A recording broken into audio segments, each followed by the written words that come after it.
Chapter 252. Blood and flesh splattered all over the battlefield. A large number of soldiers were dying every second.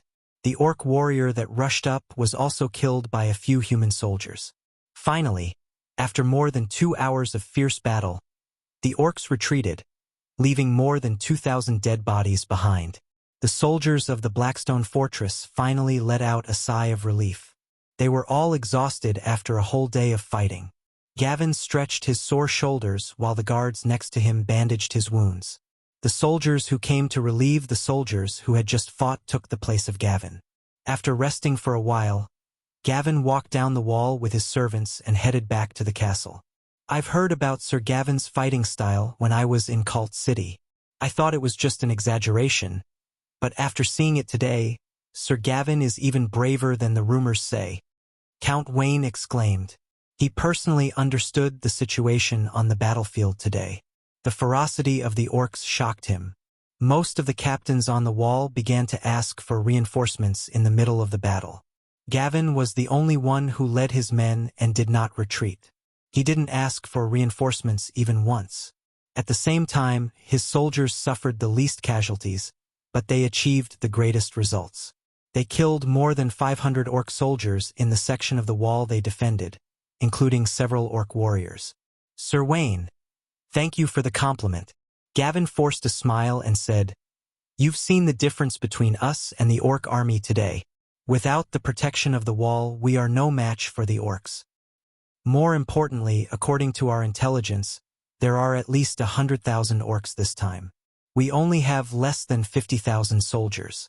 It will be very difficult for us to defend the city with our strength. That's why I beg you to ask for reinforcements from the king immediately. Also, we have lost 4,000 men today, and the orcs have lost 3,000 men. We can't win in a war of attrition. Sir Gavin, I will ask for reinforcements from His Majesty. Count Wayne agreed after some consideration. But Gavin, you know that even if His Majesty agrees to send reinforcements, it will take at least a month for them to arrive. We can only rely on ourselves for this month. Do you have any ideas? Sir, we can only hold on. After a moment of silence, Gavin said, Let's ask the surrounding nobles for help first. They have quite a number of soldiers. Although they aren't elites, they should have no problem defending the city. Do you think those nobles will be willing to send their troops here? Count Wayne sneered. As a noble, he understood the intentions of those nobles. Even if the Blackstone Fort was in danger, those nobles wouldn't agree to send their private soldiers here. Sometimes, even if they knew that danger was approaching, as long as it wasn't right in front of them, these nobles wouldn't care. You could say that they were short-sighted and didn't see the big picture. In fact, most nobles were like that. They had their own castles and their own soldiers. Most of the time, they believed in themselves more. Even if we don't hire a private army, we can still hire new soldiers. We need a lot of manpower. They won't know how to use weapons, but they can at least carry rocks and boil water. As long as they are still healthy, we can just ask them to throw rocks into the water. Gavin said. Gavin, if you do that, the soldiers might suffer heavy casualties in the end. Wayne's heart skipped a beat, and he said with difficulty, Those untrained soldiers might sound nice, but they were actually farmers. The farmers had less than a 10% chance of surviving on the battlefield. Do you have a better idea, sir? Gavin asked. Wayne opened his mouth. He didn't have a better idea either. Let's do it then. Wayne quickly recovered. He clenched his teeth and nodded in agreement. For the sake of the Blackstone Fort, these sacrifices are worth it. By the way, I heard there's a human city in the wasteland, right? Wayne suddenly thought of something. Gavin nodded and said, You're talking about Northtown City, right? That human city was built by a young noble who bought the land expansion order last year. It's a place rich in sugar and rum. How strong are they? Wayne asked, his eyes glowing. Gavin hesitated for a moment and said, They're quite strong. I heard from the merchants who went there that they defeated goblins, kobolds, gnolls, and even the orcs. But I've never been there myself, so I think it's a bit exaggerated. How could they possibly defeat the orcs when it was just built a year ago? I think the lord of the settlement was just boasting. That being said, they should be quite strong since they were able to hold their ground in the wasteland for more than a year. That's great. Wayne's eyes glowed when he heard the word, strong. He immediately filtered out the first half of his sentence. If that's the case, let's ask the Lord of the settlement for help. Didn't he want a territory and become a noble? If he helps us defeat the orcs, I'll recommend him to the king. Not only will he be given a title, he'll even be given a land. All right, I'll send someone to contact Northtown City. Gavin shrugged and agreed. In his opinion, even if Northtown City agreed to help, the army they sent out would not be very strong.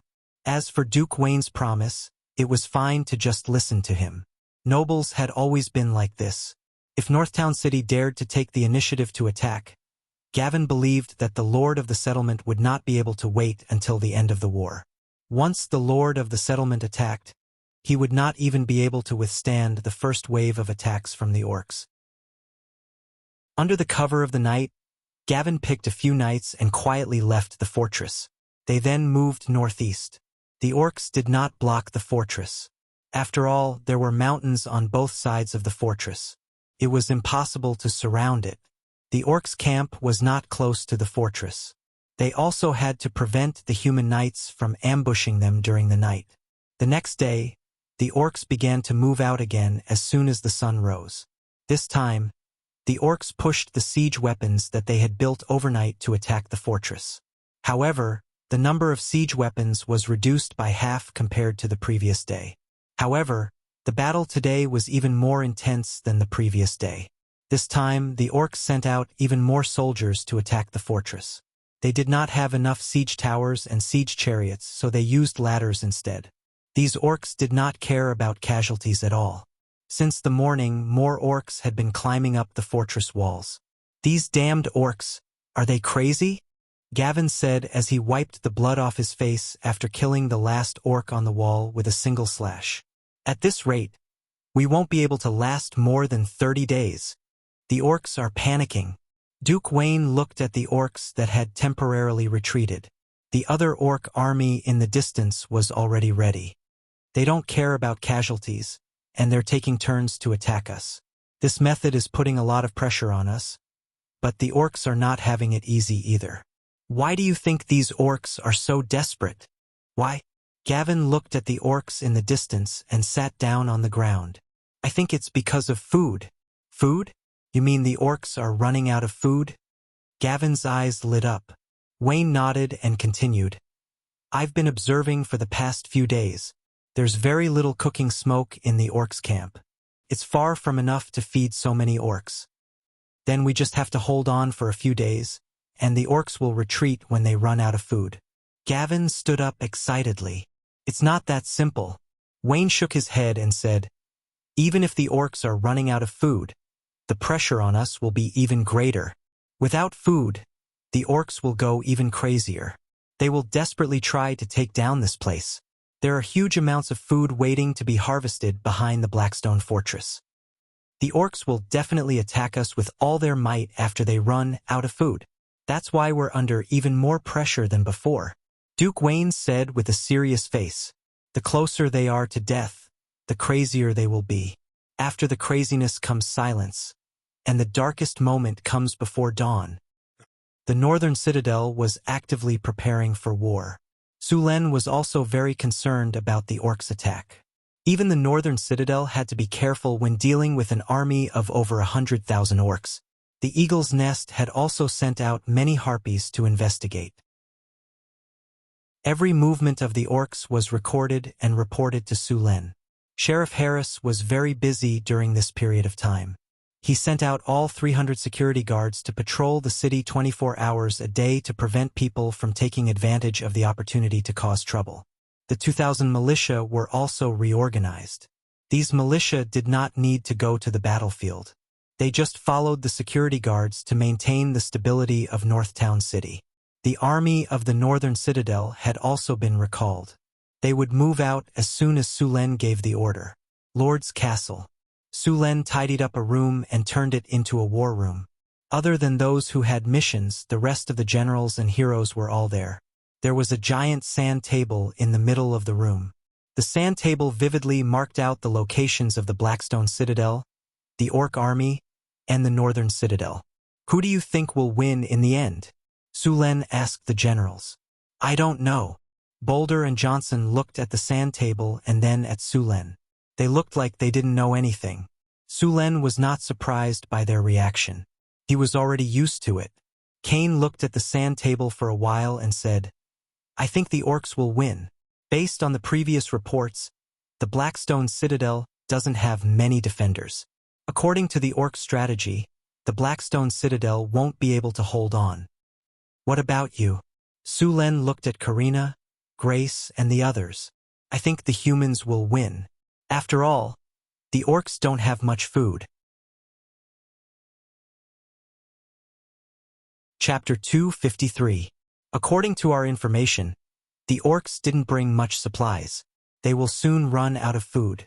Once they run out of food, it won't matter even if they double their numbers.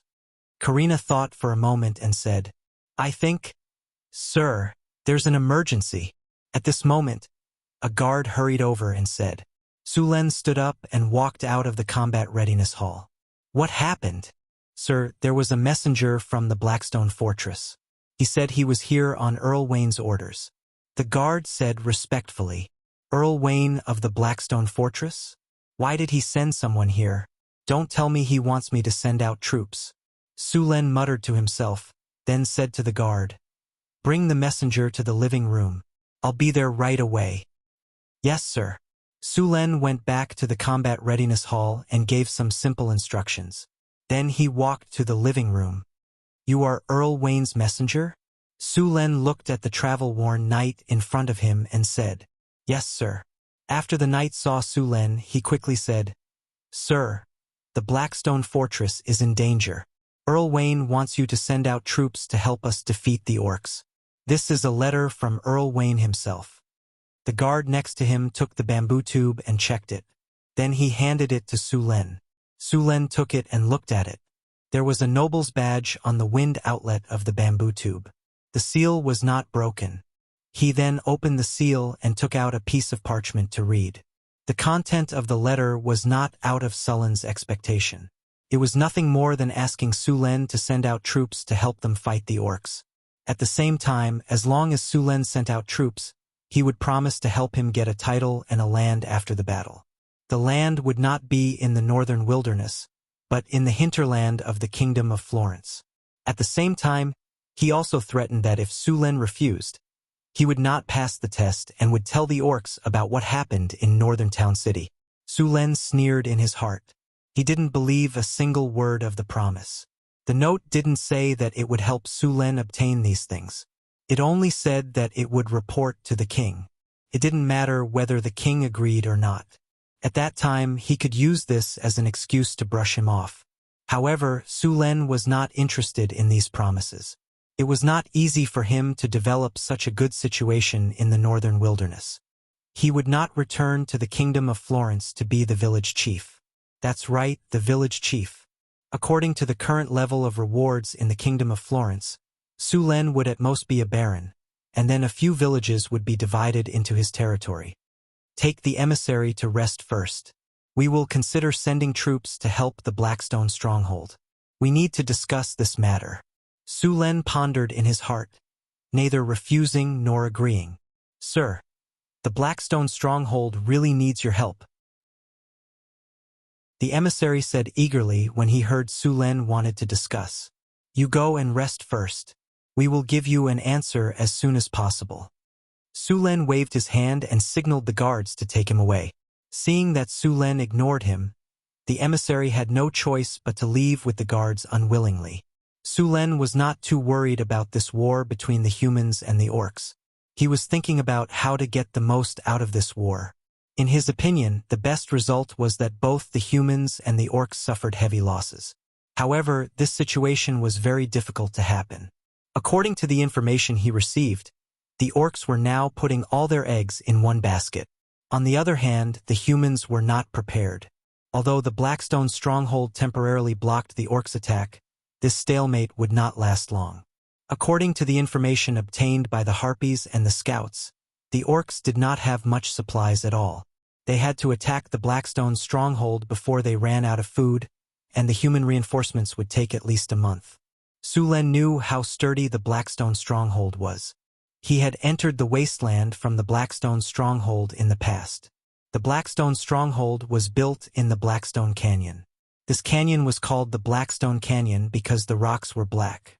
The walls of the stronghold were 20 meters tall and there were cliffs on both sides. The mouth of the canyon was shaped like a trumpet. The stronghold was built at the mouth of the trumpet.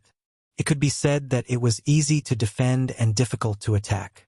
Even if Su Len was the one to attack, it would be very difficult to take down this place without him personally. However, he did not know why he had a strange feeling that the orcs would definitely have a way to break through the Blackstone stronghold. Su Len did not know why he was so sure. He did not want to see the orcs win.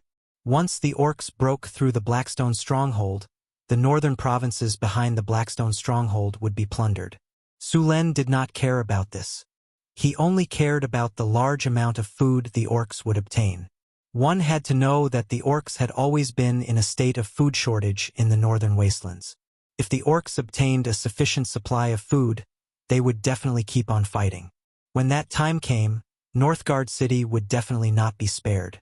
Moreover, the outbreak of war would greatly affect Northgard City's trade. Almost all of the trade routes had been cut off. The migration of refugees was also forced to stop. If Northgard City wanted to rely on natural production to increase the population, it would take at least a dozen years. Su Len did not have that much time to waste. After sending the messenger away, Su Len returned to the war preparation hall and ordered all the warriors to prepare for battle. He did not plan to attack the orcs directly. Instead, he planned to hide on the side and secretly reap some benefits. The next day, Su Len led the army out of Northgard City. He left Hathaway and Chris in the city. He also left 1,000 spearmen and archers behind. He then led the rest of the army and left with the Harpies. The orc army was over 300 kilometers away from Northgard City. It took the city's army 3 days to reach a forest 10 kilometers away from the battlefield. Blackstone Stronghold had become a meat grinder. Both the orcs and humans were bleeding here. The ground was covered in blood. The entire valley was filled with a nauseating stench. Some of the corpses that could not be dealt with in time had already begun to rot. The vultures in the sky circled back and forth. After a week of continuous high-intensity battles, the human defenders of the stronghold were exhausted. However, their expressions were still stable because reinforcements had arrived. Although the reinforcements were only a group of farmers who had put their heads down, more would come. As long as there were enough reinforcements, the human defenders believed that no matter how many orcs came, they would all retreat with their tails between their legs. This battle had lasted for a week. Although the human defenders had suffered heavy losses, the orcs had also suffered heavy casualties. Just the corpses piled up outside the stronghold were already 1 or 2 meters tall. Standing on the walls and looking down, it looked like a slaughterhouse. However, they were not slaughtering livestock but humans and orcs. "General, you're injured." A guard came to Wayne's side. He quickly took out some medicine and bandages when he saw the blood seeping out of Wayne's arm. "It's nothing, just a small wound. You guys can go and rest." As the highest-ranking officer of Blackstone Stronghold, Wayne was very qualified. As a noble, he was obviously different from the other noble generals. He was more popular among the soldiers. The wind in Blackstone Canyon was very strong. A strong wind blew from the north of the canyon, and the strong stench made Wayne frown. The messenger didn't come back. The Lord of Northgard City didn't come. As expected. "Go back and rest. I'll stay here and watch." Gavin shook his head. His body was covered in blood. There were many dents on his tough armor. It looked very tattered. "All right." Wayne got up and went back to rest. As the commander, he had to make sure he was full of energy. The night wind whistled. 5 kilometers away from Blackstone Canyon, the orcs were not resting. In the largest camp, the orc priests were feeding some strange creatures. These creatures had a pair of fleshy wings and dark green skin. They had the head of a dragon, but they looked very ugly. Their necks were a bit short, but their bodies were very strong. Their hind legs were very powerful. If Sulen was here, he would immediately recognize them. They were a type of Euron called wyverns. Wyverns were not very powerful among the flying Euron. They were about 3 meters long and had a wingspan of 5 meters. They didn't have dragon breath, but they could spray poison. The poison of a wyvern was very deadly. At this moment, a dozen wyverns were quietly squatting on the ground. The orcs beside them kept feeding them. Soon, all the wyverns were fed. A shaman walked over. That old shaman grabbed a handful of powder from a shabby pocket and muttered some cryptic words. Soon, elemental energy started converging and the old shaman scattered the powder in his hand into the sky. A red spirit light shrouded all of the wyverns. Soon, the wyverns couldn't help but roar. Their bodies were clearly stronger than before. After seeing this effect, the old shaman sighed in relief. Let's start. With an order, a dozen beast men climbed onto the wyverns' backs with weapons. Each wyvern carried 2 beast men. The wyverns were flapping their wings, clearly very strenuous. At this time, the shaman once again cast a spell. Wind elements converged and buffed the wyverns. Flight! After buffed by flight, the dozen wyverns carried 30 beast men and flew into the sky. There was no light in the sky, and thick black clouds covered all the starlight. The dozen wyverns merged into the darkness, and after identifying the direction, they directly flew towards the Blackstone Fort. The wyverns were very fast. In order to prevent humans from hearing the flapping of their wings, all the wyverns flew a kilometer in the air. With the help of the bonfires on the ground, the wyverns carried the beast men over the Blackstone Fort. Chapter 254. On the other side of the Blackstone Canyon, about 2 kilometers away from the Blackstone Fort, in a mountain kernel. The rocks in the col had already been cleaned up, and the biting cold mountain wind was blowing, letting out endless whistling sounds. There were 3 bonfires lit in the open space, and several dozen sturdy beastmen were scattered around the bonfires. These beastmen were silently sitting on the ground, chewing some food in their mouths and looking up at the sky from time to time. Suddenly, the sound of wings flapping could be heard in the dark sky, followed by a gust of wind. The bonfires in the surroundings flickered, and a few life forms with bodies over 3 meters and a wingspan of 5 meters descended from the sky. Their sinister and ugly faces could be clearly seen in the light of the bonfires. They were wyverns. A few beastmen dismounted from the wyverns, and these wyverns once again took to the sky and flew towards the beastmen's camp. The other beastmen nodded at these beastmen who had just arrived, and the simple camp quickly regained its silence. These beastmen had entered the Nafir mountain range when the beastmen had started attacking the Blackstone Fort. These beastmen had gone through untold hardships in the mountains, and after suffering disastrous casualties, they had finally crossed the Nafir mountain range. Among them, there were those who had died in the mouths of various magic beasts, those who had mistakenly entered a dangerous place, and those who had fallen into a bottomless abyss. However, they had also successfully completed their mission. Behind the Blackstone Fort, they had found a hidden valley and set up a simple camp there. After the wyverns returned to the beastmen tribe, they once again took off with 30 beastmen warriors on their backs. The beastmen shamans once again blessed them with flight, and the wyverns once again flew towards the back of the Blackstone Fort. The wyverns continuously transported the beastmen to the back of the fort. Although they could only transport 30 beastmen at a time, many a little made an ocean. The leading beastman warrior looked up at the night sky. It was pitch black without any light. This kind of weather was the best camouflage for the wyverns. For this plan, the tribe had already taken out all the wyverns they had tamed over the years and blessed them with spells, making them undertake the transportation. According to the plan, they could transport about 500 beastmen warriors before tonight's operation. More than 500 elite orc warriors might not be very useful on a large-scale battlefield, but they were perfect as a suicide squad for sneak attacks. Just you wait, humans. The orc army will soon return to that fertile land. Back then, with the help of the elves and dwarves, those thin and weak humans took the land from our hands. Now we will take back all the land that our ancestors left for us. The beastman leader drank a mouthful of wine and then passed the wineskin to the other beastman warriors. The night wind whistled as a few pieces of firewood were added to the bonfire.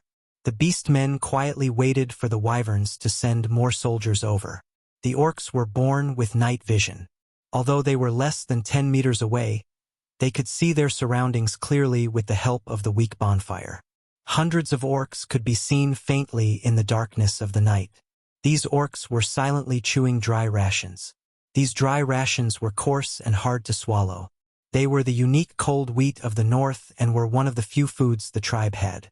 For tonight's battle, the orc tribe could be said to be going all out. In fact, since last winter, the orcs had been short on food. They had endured the cold winter with great difficulty.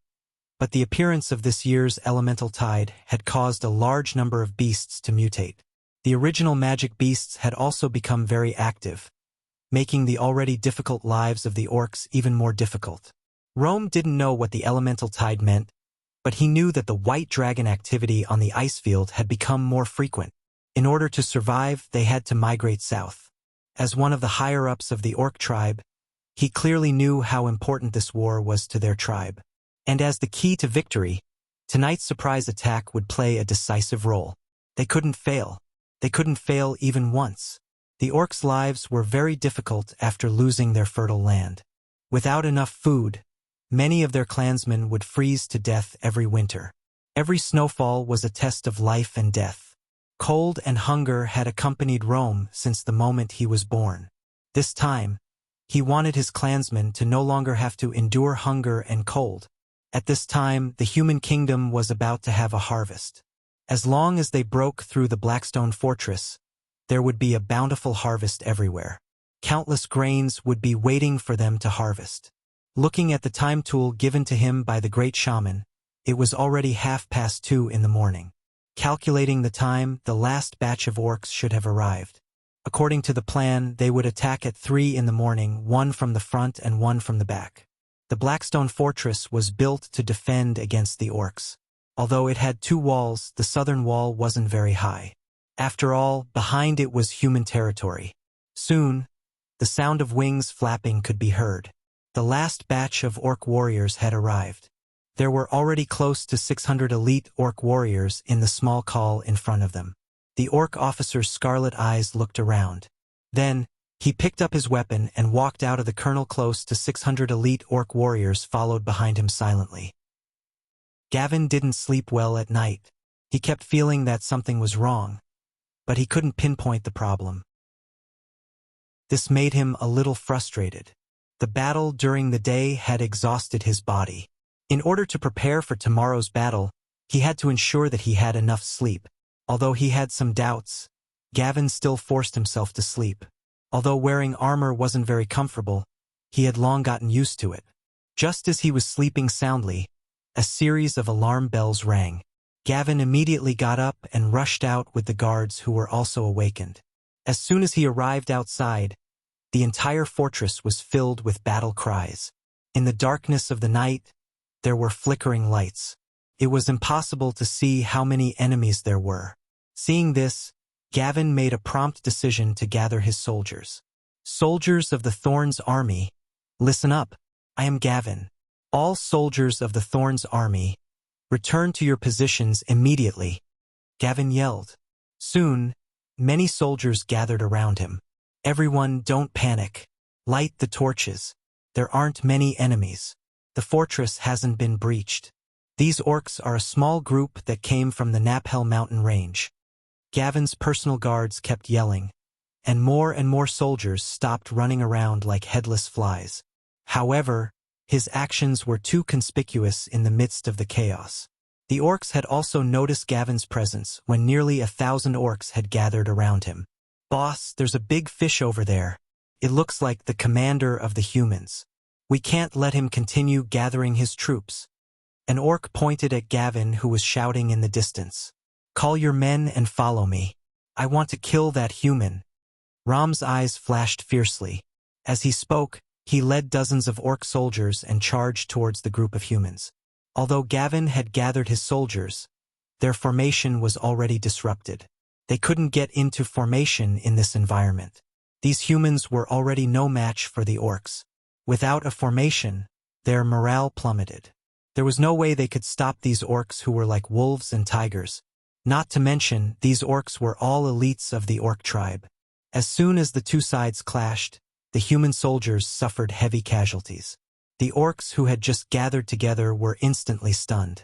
Seeing this, the orcs attacked even more fiercely. Wherever they went, the orcs would scatter like birds and beasts. Gavin was furious when he saw the orcs charging at him. He raised his weapon and was about to charge forward, but the guards beside him quickly grabbed him and dragged him away. Just as the Blackstone Fortress fell into chaos, the orc army that had been waiting for a long time bared their fangs at this moment. Siege chariots and siege towers were pushed onto the battlefield. The orc shamans buffed these orc soldiers with all kinds of spells. The human defenders who were attacked from both sides kept shooting arrows at the orcs. However, the chaos in the fortress made it impossible for the orcs to gather their forces. The number of arrows fired was sparse. Couldn't be compared to the number during the day. On the other hand, the orcs' siege weapons were more than twice the number during the day. It turned out that the orcs had already made enough siege weapons.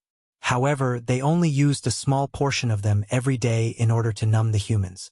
Now that it was a critical moment, they directly sent out all of their siege weapons. Wayne, who had just arrived at the top of the fortress wall with his guards, felt a chill down his spine when he saw the orc army attacking the fortress. Damn the orcs! They have been saving their strength all this time, Wayne said with his teeth clenched. In the eyes of the humans, the orcs were all muscular and simple-minded creatures. However, as the commander of the army, he was being played by the orcs who he had always looked down on. How could he not be angry? However, even if he knew, there was nothing he could do now. Large amounts of siege weapons were being pushed towards the fortress wall by the orcs. The human defenders were in a panic. "Sir, the Blackstone Fortress is about to fall. We have to retreat," a few red-robed wizards said after looking at the situation on the battlefield. "No, we can't retreat. The Blackstone Fortress is the barrier of the northern provinces. Once it falls, the orcs will no longer be able to stop them," Wayne said angrily. "There's no other way now. Look at the soldiers around you. They have lost their courage." The wizard sighed and pointed at the human soldiers on the fortress wall. The soldiers on the fortress wall had already begun to sneak away. Wayne silently put down the weapon in his hand. As the commander of the army, he could see that the soldiers no longer had the will to fight. The fortress was about to fall tonight, but he was not willing to give up. The night wind whistled, bringing with it a trace of coldness. "Gather, we are retreating." Wayne painfully closed his eyes and gave the order to retreat.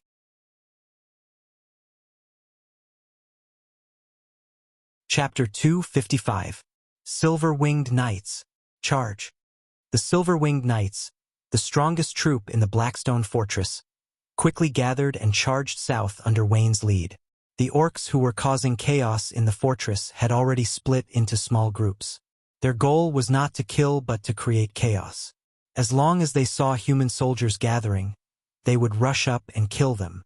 Some beastmen saw a large number of knights gathered here and wanted to rush over. But before they could do anything, the knights had already charged.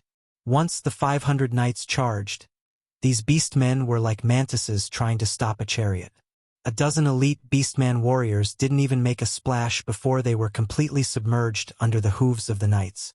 Behind the silver-winged knights, there were many other knights and scattered soldiers retreating. With the knights opening a path, the orcs in the fortress could not resist at all. Soon, the silver-winged knights rushed out of the fortress. Seeing that the Blackstone fort was engulfed in a sea of flames, Wayne called for one of his personal guards and said solemnly, "Give him the fastest horse. Go to Cult City now. Tell Lord Eric that the Blackstone Fortress has fallen. Tell him to prepare as soon as possible. Go now. Quick. The few of you, escort him." Once Blackstone Fort was breached, the northern provinces would be the first to bear the brunt of the attack. The only city that could resist the orc army was Cult. Once Cult was lost, the orc army would be able to march straight in. When Sulen received the news, It was already 5 in the morning. He was sleeping soundly with Alex in his arms when he was woken up by a few harpies. When he heard that the Blackstone Fortress had changed hands overnight, he was also shocked. Are those humans good-for-nothings? Su Luin couldn't help but complain. Originally, he wanted to take advantage of the internecine battle between the orc army and the human army. But he didn't expect that the human army was so disappointing that the orc army was easily breached by the orc army. How did the orcs break into the Blackstone Fortress? Su Len asked. The orcs sent out their elite troops. They crossed the Nephil Mountains and launched a sneak attack at night. The Blackstone Fortress was in chaos. The orc army outside the fortress took the opportunity to attack the city. The humans were unable to resist, so they could only abandon the city and flee, the harpy replied. Over the Nephil Mountains? Su Luin stroked his chin and said, It seems that there are also some ruthless people among the beastmen, but even if it's a small army, it won't be easy to cross the Nephil mountain range. Their numbers won't be too many, but if they want to disturb the Blackstone Fort, they won't be able to do it without at least 500 or 600 people. The orcs must have used other methods. When you were scouting, did you find anything unusual in the orc camp? By the way, we discovered some wyverns in the orc camp, the harpy said. Su Luin nodded. Wyvern. The orcs actually tamed this kind of wyvern. No wonder their sneak attack went so smoothly. Tell our people to be careful. Don't be discovered by the orc scouts. Also, pay attention to those wyverns. Although wyverns weren't outstanding among the flying Euros, their strength was at grade 3 and they had deadly venom. They were a very troublesome type of Euron. However, the Air Force was still the Air Force. What's the situation with the orcs now? Su Len asked. The orc army is passing through the Blackstone Canyon. A portion of the orcs have started to rush into the northern provinces. Looks like the Kingdom of Florence is in big trouble this time. The Blackstone Fortress has been breached. Without this barrier, the northern provinces will be plunged into chaos. Moreover, the food will be ripe in a week. Now is the perfect time to supply those orcs. Once there is enough food, these orcs will be difficult to deal with. Just as Su Len was hiding, the orc army began to advance into the human hinterland. The first to suffer was Wintersun City. They didn't receive any news that the Blackstone Fortress had been breached. Then, at dawn, they saw the orc army. Apart from a portion of the orc army guarding the city, the rest were seizing the time to harvest the food. Although the food would be ripe in a week, the orcs couldn't wait any longer. Seeing the orc army outside the city, the mayor of Wintersun City didn't have the courage to go out and fight. He closed the city gates and recruited soldiers to defend. The orc army didn't care about Wintersun City's actions. Wintersun City wasn't as sturdy as the Blackstone Fortress. The most important thing now was to harvest the food. After harvesting the food, they would attack Wintersun City. There were only 1,000 soldiers in Wintersun City, and their strength was average. There were 7,000 temporary soldiers, but none of them had ever been on the battlefield. As for wizards, there was not a single one. The city wall was only 6 or 7 meters high, which was far from the Blackstone Fortress. Faced with this situation, the shamans in the orc army also made their move. Bolts of lightning and flames were released, and this small city with a population of only 20 to 30,000 was breached by the orcs in less than a morning. The orc army didn't stop. Instead, they went south. The rest of the prepared cities started scorching the walls and clearing the fields. However, the orcs came too quickly. Most of the time, the orcs didn't even harvest half of the food. They could only burn it. Even so, large amounts of food were still robbed by the orcs. The entire northern region was filled with humans and orcs killing each other. The orcs kept attacking, and the humans started to resist. In order to completely defeat the humans, the orc army didn't stay in other cities for long. After robbing the food, they saw that the cities were ready. They didn't want to give the humans a chance to rest, so they only left a small number of soldiers to guard the cities. A large group of orcs charged towards Cult City. As the most important city in the northern region, Cult City had been the front line against the orcs 200 years ago. until the kingdom of Florence defeated the orcs in a war and drove them further north. Then they built the Blackstone Fortress. From that day on, Cult City hadn't experienced war for more than 100 years. When Lord Airy Savoy heard that the Blackstone Fortress had fallen, he almost thought that he had misheard. After confirming the accuracy of the news, Marquis Airy immediately issued a war mobilization order. Fortunately, the nobles living in the northern region hadn't completely forgotten the bravery of their ancestors. They were much stronger than the nobles of the southern provinces. Fortunately, Cult City's defenses were well constructed. After continuous efforts, Cult City was finally ready for war before the orc army arrived. The alarms in the fortress rang, and a large group of armed soldiers began to climb up the walls. Wayne and Gavin also led the remaining soldiers up the walls. The two of them didn't run away. They were responsible for the fall of the Blackstone Fortress. If they ran away now, the lightest punishment they would receive after the war was over would be a demotion in rank. It wasn't impossible for them to be executed. So, in order to reduce their punishment, they had to contribute. During this time, Gavin gathered more than 2,000 soldiers. These soldiers were all experienced veterans. As long as they were reorganized, they would be able to fight again. Wayne also gathered a large number of soldiers. He also had a knight order under his command. Since the orcs' invasion, the war had lasted for more than half a month. In this half a month, both the humans and the orcs had suffered great losses. Of course, the humans had lost more. The orcs had captured more than 20,000 captives and slaves. They didn't intend to kill these humans. Instead, they wanted to enslave them. After all the soldiers were gathered, Gavin and Wayne immediately led them to the city walls. Along the way, soldiers were in a hurry. The constant ringing of the alarm made many people aware of the severity of the situation. When they arrived at the top of the city walls, they saw countless orcs. The entire land was covered in greenery. The war hadn't started yet, but many people were already sweating. Below the city, an orc army of tens of thousands had finished gathering.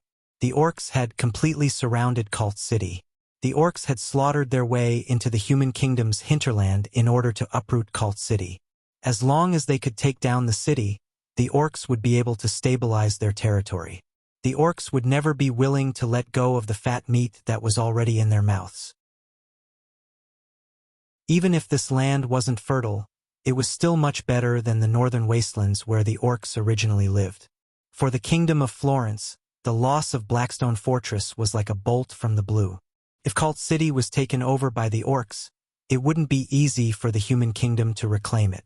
A low horn sounded, and the orc army began to move forward slowly.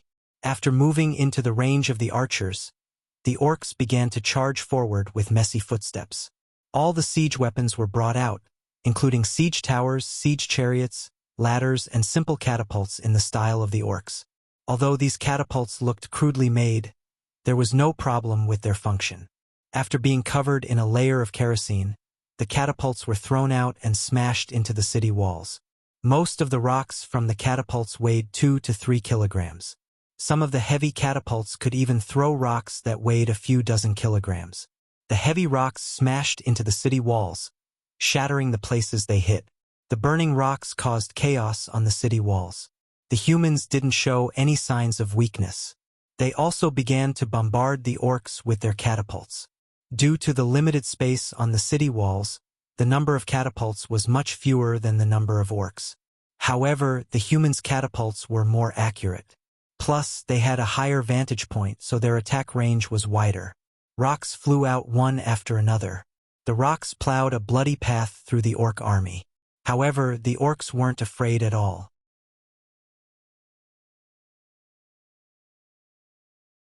Chapter 256. The orcs and humans unleashed their long-range weapons at each other. The orc army had also entered the range of the human archers. The human archers quickly raised their bows and shot at the sky. A dense rain of arrows rained down from the sky. The orcs raised their crude shields and braved the rain of arrows as they continued to advance. Only a few unlucky ones were hit by the arrows, but to the beastmen the damage of arrows was not high. Ordinary arrows had limited damage unless they hit a vital point. Some of the orcs who were shot pulled out the arrowheads. They didn't care about the wounds at all. After a roar, they charged even faster. The orcs braved the rain of arrows and rushed to the bottom of the city wall. They then set up ladders and began to attack the city. Rolling logs and stones were constantly thrown down from the city wall. The weight of the rocks could easily break bones. Even the orcs couldn't withstand it. Although there were many casualties, the orcs didn't back down at all. They roared and charged up the ladders.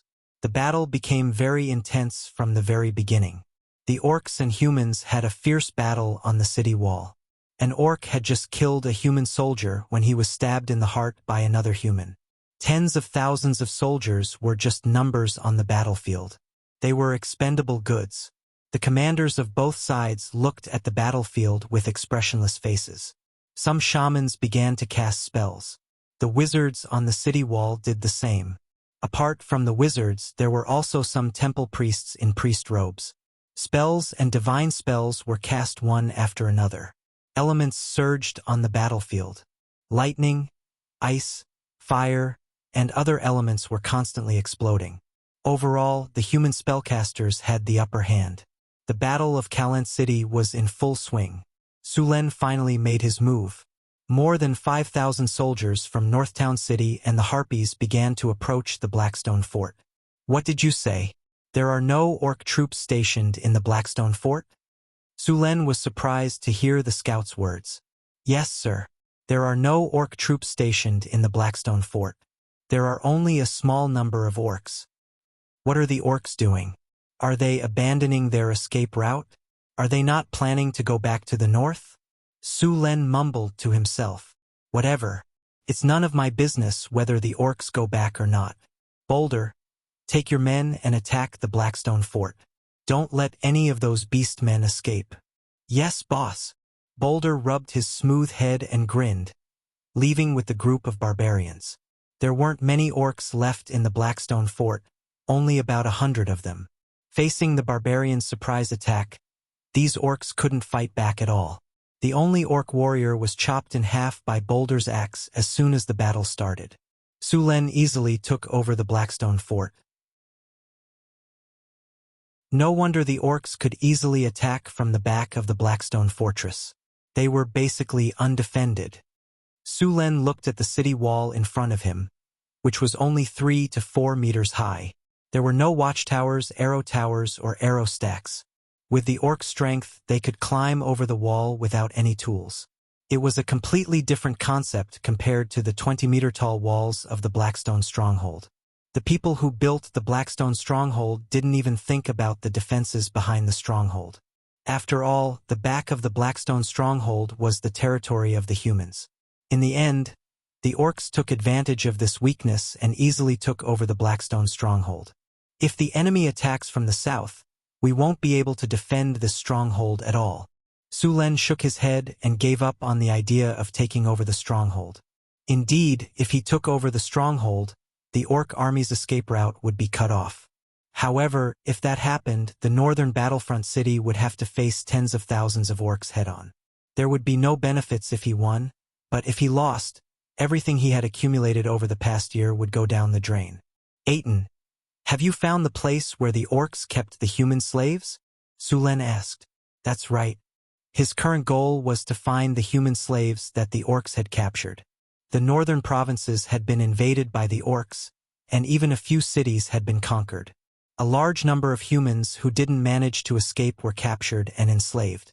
The orcs captured the human slaves so that they could farm. There were at least tens of thousands of human slaves in the orcs' hands. Sulen was very envious of so many human slaves. For the past year, he had spent money to buy and force people to migrate, but the population of the northern battlefront city hadn't exceeded 30,000. If he could rescue these human slaves from the orcs, the population of the northern battlefront city would most likely exceed 100,000. As for the humans you mentioned, they were originally free people and subjects of other lords. When the time comes, those nobles will ask for them from Sulen. Sorry, these are the human slaves that I rescued from the orcs. As for your people, where did they go? The orcs took them away. Go ask the orcs for them. What does it have to do with the serfs of the northern battlefront city if you're looking for your own people?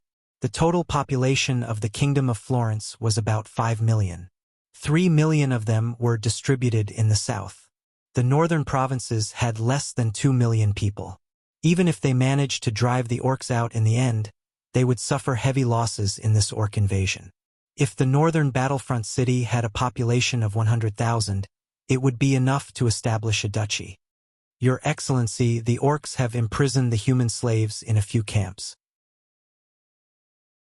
The closest one is near Winter City. There are about 15,000 people there, and 2,000 orcs are guarding it. Aiton reported the information he had gathered. We have also drawn maps of the other places. Please take a look, Your Excellency. Sulen reached out and took a sheepskin scroll. He opened it and saw a simple map. The Napier Mountains, Blackstone Fortress, and a few cities in the northern provinces. The number of orcs in each city that had been conquered was marked. The locations where the orcs had imprisoned the human slaves were also marked. Well done. Sulen closed the map and patted Aiton's shoulder. As the first drow to pledge loyalty to him, Sulen valued him very much. Sulen's goal was to capture the captive orcs. After the captives were captured, they would be transported to the northern battlefront city. The Blackstone Fortress was the only way. Sulen had to leave a lot of people here to guard it. Now that the humans and orcs were fighting fiercely, neither side could spare any manpower. This was a godsend opportunity for Sulen. Ever since Winter City was conquered by the orc army, the orcs had chased all the humans out. Those who refused to leave were all beheaded. Even after a few days, the city was still filled with the smell of blood. The orcs did not station many soldiers here. It could be said that this city with a population of 20,000 was now an empty city. Outside Winter City, in a simple camp, many humans were working under the whips of the orcs. They were making weapons and armor for the orc army at the front line. After conquering Winter City, the orcs obtained a lot of resources, which they naturally had to make use of. Sulen reorganized in the Blackstone Fortress and left 500 soldiers there. Then, he waited until the sky turned dark before setting off for Winter City. The 2,000 orc army was not a pushover. Even if northern battlefront city could win, they would suffer a lot of casualties. Therefore, his plan was to launch a sneak attack and defeat the orcs in the shortest time possible. Then, he would steal the human slaves. His goal was not to kill the orcs, but to steal a large number of people. Under the lead of the scouts, the army of northern battlefront city quickly advanced under the cover of the night. By 1 a.m., the army had arrived at the outskirts of the orc camp. At this time, there weren't many guards in the orc camp. After the Blackstone Fort was breached, none of the cities in the northern provinces dared to leave their cities. This made the orcs let down their guard. They did not expect someone to attack the orc camp when the orc army was advancing triumphantly. Lord, there are no hidden sentries, Aiton said as he bent over to Sulen's side. Then, let's begin. Sulen nodded and ordered. Then, Aiton led 20 drows into the darkness. These drows were proficient in investigation, assassination, and sneak attacks. Under the cover of the night, they easily reached the entrance of the orc camp. At this moment, the 2 orc soldiers were yawning as they stood guard. Suddenly, 2 figures appeared in the shadows behind them. Then, the figures flashed and a dagger with cold light flashed towards the orc's throat. The other hand instantly covered the orc's mouth. Fresh blood spurted out. The 2 orcs widened their eyes and struggled violently to break free. But as the blood flowed out, their windpipes were cut, and their struggles became weaker and weaker. After a few breaths, they fell into a dead silence. Sulen waited outside the camp for a while. Soon, the simple gate of the camp was opened. 2 drows held torches and circled in the air 3 times. After seeing the signal, Sulen ordered the army of northern battlefront city to attack. The army of northern battlefront city quickly entered the camp. Such a big movement could no longer be hidden. Enemy attack! An angry roar spread throughout the camp. A large number of orcs rushed out of their tents. Seeing the orcs appear, the soldiers of northern battlefront city formed a battle formation and rushed forward. The archers in the back also began to shoot arrows. Because the orcs were caught off guard, they didn't have shields. A large number of orcs were hit by the arrows. Compared to the bows of humans, the arrows of the half-elves and centaurs were much more powerful. As soon as the arrows came into contact, the orcs paid a heavy price. The spearmen at the front saw the orcs suffer heavy losses, so they formed a battle formation and began to push forward. Facing the spear formation of the northern battlefront city, the orcs roared and rushed forward, but they were blocked by shields. Then they were pierced by a few spears. Suddenly, the sound of wings flapping came from the sky. Before the orcs could react, a large number of rocks fell from the sky. The orcs, who were already lacking in defense, were smashed to pieces. The more serious ones had their heads smashed. A beastman who looked like a commander roared loudly. He wanted to organize an army, and the surrounding beastmen all gathered around him.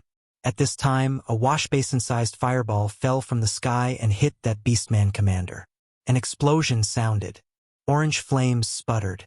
The orc in the center of the explosion was blown away.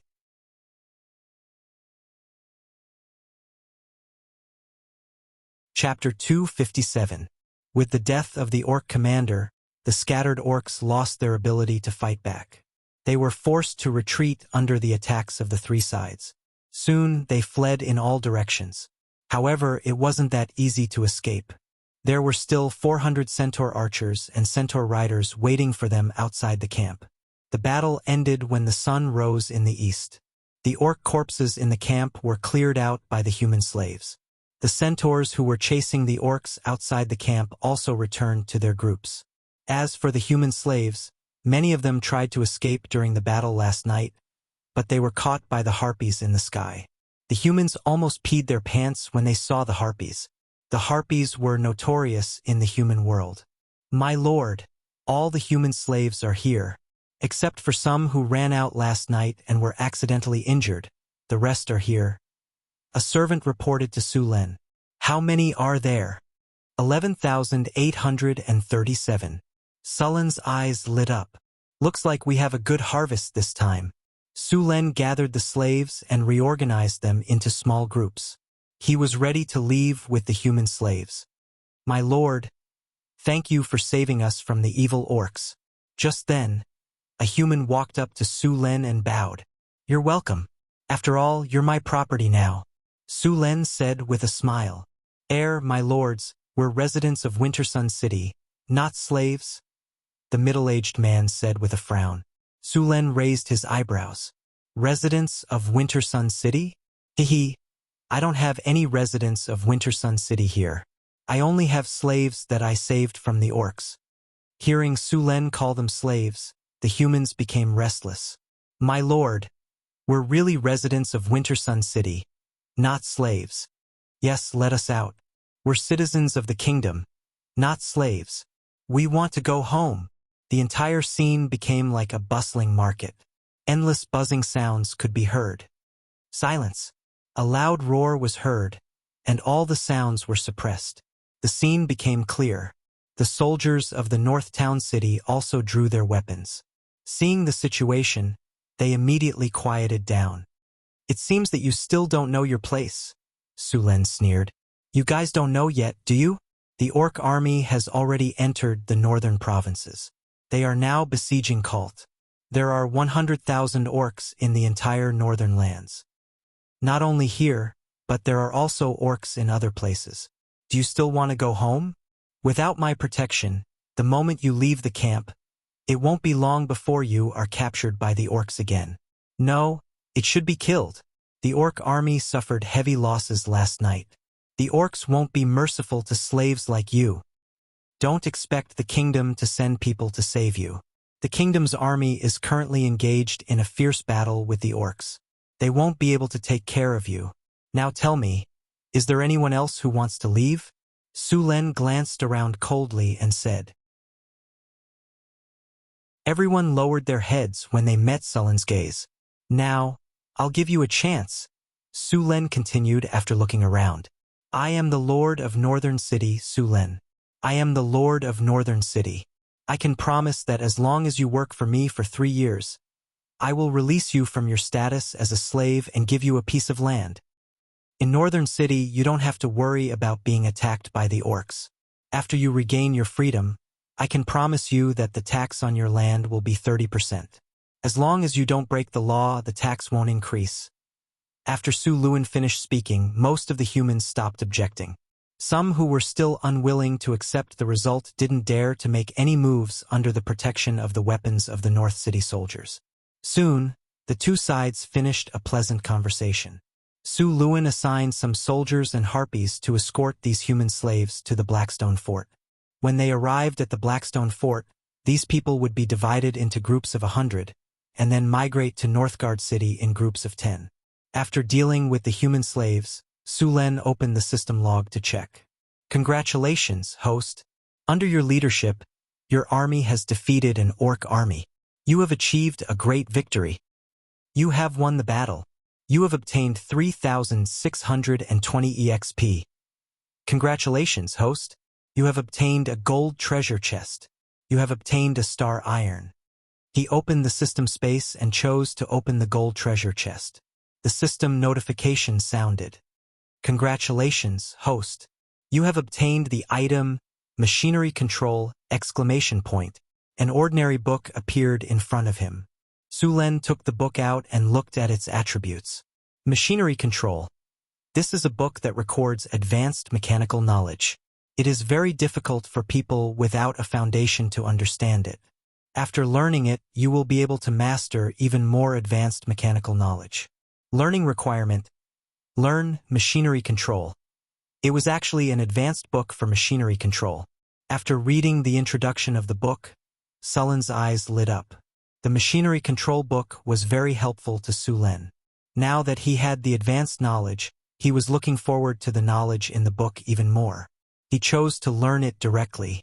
A light flashed and the book disappeared. The next second, a large amount of information appeared in his mind. At the same time, the system notification sounded in his ears again. The host has used Machinery Control. Machinery Control ability has been upgraded to Machinery Control. In addition to Machinery Control, Su Len had an advanced option in his skill column. He could choose to advance Machinery Control to Mana Technology. However, the advanced option was still gray. He still lacked the advanced conditions. Su Len was very interested in Mana Technology because the construction of the Wizard Tower and the floating city required Mana Technology. Your Excellency. A soldier with a scar on his face and armor came to Su Len. He bowed and said, Your Excellency, when we were patrolling, we found some people in the woods. They claimed to be the nobles of Wintersun City who escaped when the orcs attacked the city. Nobles? According to the laws of Florence, nobles who abandon their territory and escape during war will be stripped of their noble title and their fief. Su Len chuckled.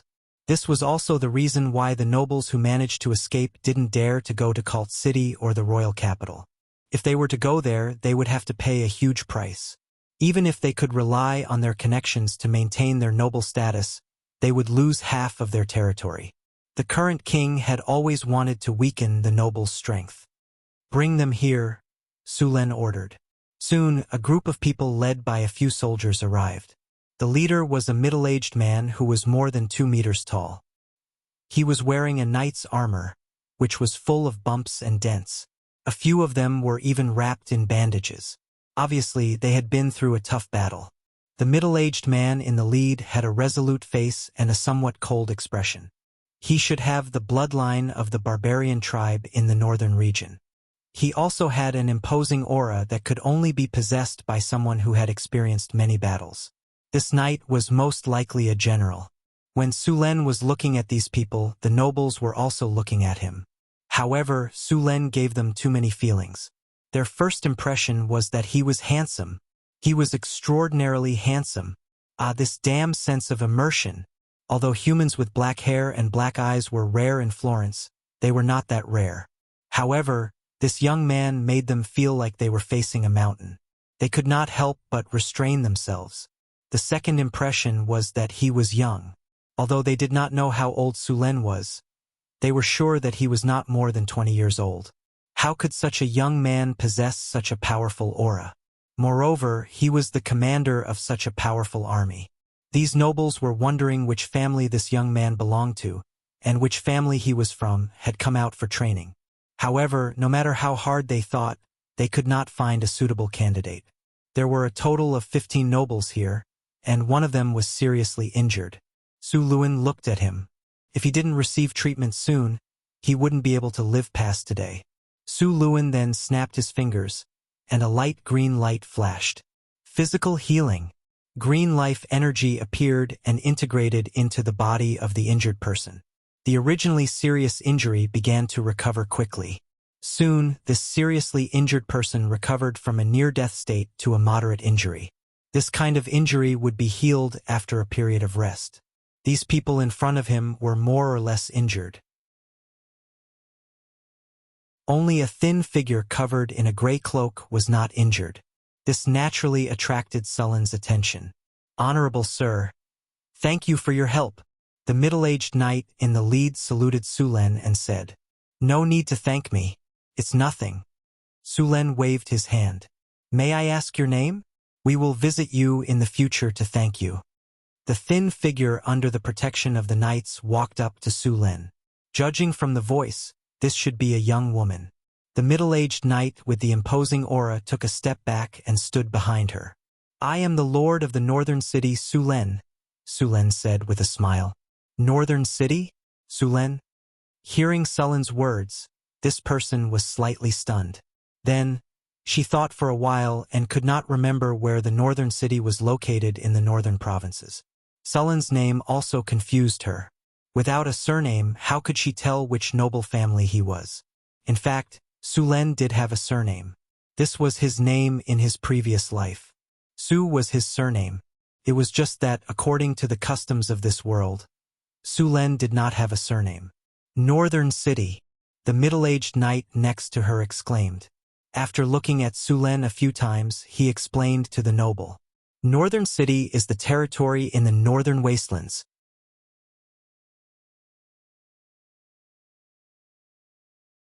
Chapter 258. What? The woman in the cloak looked at Sulen in shock. Since when could a territory pioneer defeat an orc army? And these armored, well-equipped, and powerful soldiers were the private soldiers of a territory pioneer. What kind of joke was this? These elite soldiers were as strong as the Gorse Knights in the capital. "I'm sorry, Sir Sulen." The woman quickly apologized. "It's fine," Sulen replied casually. He didn't care much about these nobles. He just needed to express some goodwill. There was no need to curry favor with them. Seeing Sullen's expression, these nobles became even more cautious. "Honorable Lord of the northern town, Your Excellency Surin, we began to flee after the city was breached. We have been hiding here and there for the past few days. I wonder if you could prepare a place for us to rest and eat." The lady performed a standard aristocratic etiquette and then requested. "Sure." Sulen nodded in agreement. "Thank you so much, Sir Sulen. You are a true gentleman." After receiving permission, these people were obviously relieved. They didn't have to worry about being captured by the orcs, and they didn't have to wander around in the wild. They had suffered a lot in the past few days. Now they finally had a place to rest. Sulen waved his hand and asked a servant to prepare a few horses and a simple carriage for them. Then he asked them to retreat with the army. For safety reasons, Sulen arranged a few barbarian warriors around them. These barbarian warriors were all grade 3 extraordinary professions. No matter what these people were thinking, they wouldn't be able to do anything. These nobles weren't dissatisfied with Sullen's arrangement. They also understood Sullen's intention. The army quickly returned to the Blackstone Fortress. Sulen arranged rooms and food for the nobles and didn't pay any more attention to them. After all, he was very busy right now. It was not easy to send all 10,000 human slaves back to the North Town. Fortunately, Su Luan had enough manpower now. He divided these refugees into groups of 10 people and a platoon of 100 people. Then, he would send them back in batches. Each batch would send 1,000 people, and there were 200 soldiers in charge of guarding them. The distance between the Blackstone Fort and northern Garrison City was about 150 kilometers. If it was an army marching, it would only take 4 to 5 days to arrive. If it was a cavalry, it would be even faster. However, they were currently transporting slaves. These people would need at least a week to arrive. In other words, a round trip would take at least 10 days. However, this couldn't be helped. After all, it wasn't safe to leave all the slaves in the Blackstone Fortress. It would be troublesome if the beast men remembered this place. Besides, these human slaves were half threatened and half forced by Sulen to be sent to Northtown City. Many of them must be unwilling to give up, and there was a high chance that they would try to escape. However, when they left the Blackstone Fortress and arrived at the northern wilderness, these people had nowhere to run even if they wanted to. Although the soldiers of Northern Town City had cleared the wilderness many times, kobold bandits, goblins, and gnolls still grew like wild weeds. Without the protection of Northern Town City's soldiers, it would be a problem for these ordinary humans to survive in the wilderness for a few days. More importantly, the Blackstone Fortress was the only way to enter the Kingdom of Florence from the northern wilderness. With Sullen's men guarding the place, the slaves wouldn't be able to return to Florence even if they escaped. As for following the example of the orcs and taking the shortcut to cross the Napier Mountain Range, even the powerful orcs had suffered heavy casualties, let alone the ordinary humans. That path was a dead end for them. Sulen selected 50 archers, 50 spearmen, and 100 harpies to escort the slaves. He also announced in front of the human slaves that if they tried to escape, the harpies would deal with them. After hearing Sullen's decision, the harpies flew back and forth in the air excitedly. Their eyes scanned the human slaves back and forth. Even Sulen felt a chill run down his spine when he saw their gazes. 100 harpies. Even a knight would be squeezed into medicinal dregs. The human slaves who wanted to escape broke out in a cold sweat. They threw the thought of escaping out of their minds. It was too cruel. Sulen laughed inwardly when he saw these humans keeping quiet out of fear. He then arranged for his men to start the transportation according to the plan. 1,000 people left Northtown City in batches.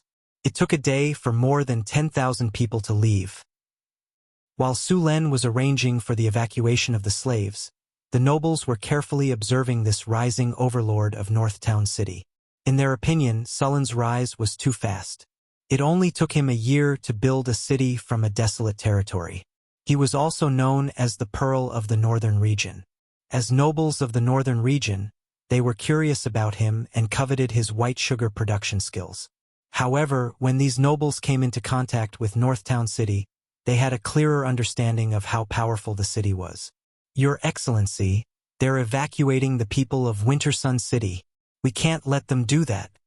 After seeing Sulen evacuate the people from the Blackstone stronghold in batches, the nobles couldn't remain calm.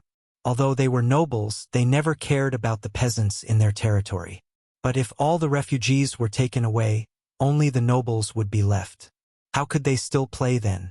No one would farm for you, no one would work for you, and you wouldn't even be able to collect taxes. You wouldn't even have enough land to feed yourself. You wouldn't even be able to oppress and exploit anyone. No one wanted to be a noble. Therefore, when they saw Northtown City's actions, they subconsciously wanted to stop them. Be quiet, the veiled woman scolded sternly. Pay attention to where you are. This isn't Winter Sun City. Winter Sun City has been conquered by the orcs. We're just a bunch of pitiful creatures living under someone else's roof. What are you doing? Are you going to tell him that there are people? Are you going to ask him to give them back to us?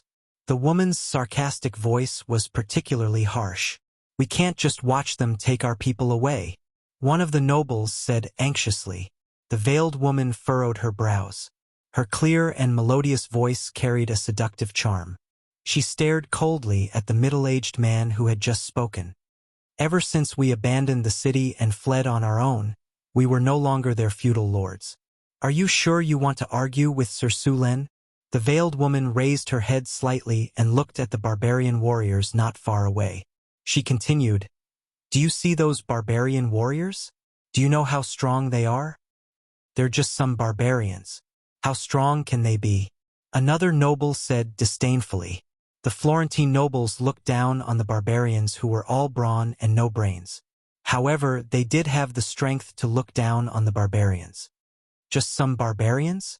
The veiled woman shook her head and looked at that person as if she was looking at an idiot. Locke, tell them. Yes, Countess Elia. The middle-aged knight bowed and turned to the others. Let's not talk about the other soldiers. That barbarian warrior's strength isn't below mine. According to my observations, there are at least 100 barbarian warriors. SSS. Terrifying. Everyone sucked in a breath of cold air. In fact, Locke was flattering himself. Although he was also a knight commander and a grade 3 extraordinary, he would most likely lose in a duel with those barbarian warriors.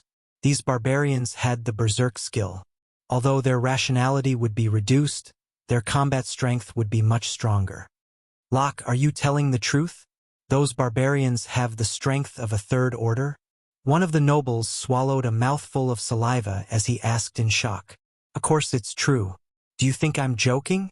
Locke looked coldly at the nobles. I'm sorry. The noble hurriedly apologized when he saw Locke's expression. Locke, can you tell us about the strength of the Northern Citadel's army? Another noble couldn't help but ask. Locke glanced at them and said, I can only tell you what I saw. I can't guarantee that it's all correct. It's fine. Go ahead and tell us. We'll take it as a reference. The Northern Citadel's army has about 5,000 people. Not only are there barbarians, there are also some centaurs and half-elves. There are also about 4,000 humans. The Lord of Sulen has a very high reputation among these soldiers. The army is mainly composed of pikemen, archers, and some centaur knights. In this army, there are many third-grade professions. I don't need to tell you how powerful those half-elf archers are. Also, the Lord can command the harpies. Although the individual harpies aren't strong, their aerial advantage is too strong. To defeat this army, we'll need at least 50,000 regular soldiers. 50,000 regular soldiers? That's so powerful. The masked woman was shocked. She didn't expect the Northern Citadel's army to be so powerful. Half-elves, centaurs, barbarians, and harpies. The nobles couldn't help but exclaim. How did he manage to get so many races to live in harmony? Half-elves, centaurs. These are all powerful races. Why would they join a backwater like the Northern Citadel? Parker, watch your words. The Northern Citadel isn't a backwater. On the contrary, it's much richer than us. It was the same even before Wintersun was conquered. I really don't understand how he managed to gain a foothold in the northern wastelands. I heard that he's only been a pioneer lord for a year. That means he only used a year to develop to this extent.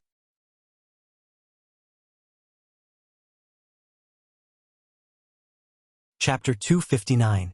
Moreover, I discovered that apart from the barbarians, there are many human soldiers who are knights or grand knights. Their leader, Ken, is also a rank 3 extraordinary. The middle-aged knight said solemnly. They are actually so powerful. Then can they help us reclaim Winter City? We can pay them. These nobles had completely forgotten that they wanted Sulen to hand over the civilians. Yes, we can pay them to help us reclaim Winter City. These nobles said excitedly. They had already made up their minds.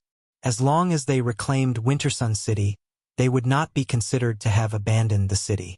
Even if they would be punished afterwards, it would not be too serious given their relationship. Compared to the punishment of completely losing their territory, it was too light.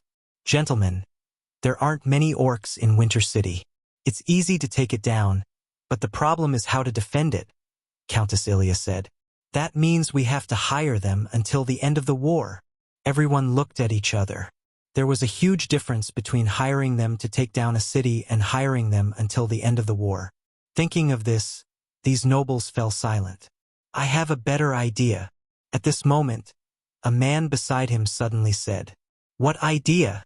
We don't need to hire the Northern Garrison Army in a hurry. We can hire them when the war is about to end. This way, even if we hire them until the end of the war, it won't take more than a few days. If we're lucky, it won't even take 3 days. The man said, You're such a clever little brat. That's right. Why didn't I think of that? We can do that. The other nobles nodded. Let's do that. Soon, these nobles unanimously agreed. Only Countess Ilia frowned slightly. She was not optimistic. In that case, we have to start preparing now. When Winter City was breached, many soldiers escaped. There are still many scattered soldiers in the wilderness. We have to gather them quickly. Otherwise, even if we defend the city, we won't have enough manpower. Also, we have to prepare enough kinner. When the time comes, hiring the northern garrison army won't be a small sum. We need to divide the work clearly and start the operation as soon as possible. Otherwise, all the scattered soldiers and refugees will be robbed by northern garrison city. When these nobles were faced with their own interests, their efficiency increased rapidly. However, they seemed to have forgotten whether Su Len was willing to help them or not. After arranging for the migration of slaves, Su Len returned to the Blackstone Fort to meet with the nobles. After meeting these nobles again, Su Len realized that their attitudes towards him had changed drastically. Previously, they were still very reserved, but now they were all trying to curry favor with Su Len. Then they flattered him in all kinds of ways. Su Luen finally saw how thick-skinned these people were. He was amazed. The seemingly noble lady was still wearing a veil today, but she was no longer wearing a gray cloak. Instead, she had changed into a silk dress embroidered with gold and silver threads. Such a silk dress would cost at least 100 kinner. It seemed that she had brought a lot of things with her even when she was fleeing. She still had to pay attention to her image at this point. In this atmosphere, the conversation between the two sides was naturally harmonious. Both sides wanted to know more information. Su Len wanted to understand the nobles' power in the northern provinces and the strength of the Kingdom of Florence through them. He wanted to judge how long this battle would last and supplement his plan to take advantage of the chaos and migrate the population. These nobles wanted to understand Sullen's attitude and his strength. These nobles even expressed that they wanted to ask Su Len to send troops to help them recover their lost land. Su Len only said a few words on the surface and did not make any specific promises. Through the conversation, Su Len also understood the identity of these nobles. The lady was the lord of Winter City, Countess Ilia. The remaining nobles were her vassals. Don't think that women could not inherit the title. In fact, it was not rare for women to inherit the title in Florence. However, after a woman inherited the title, if she got married, her husband would change his surname. If the child wanted to inherit the title, he would have to take the mother's surname.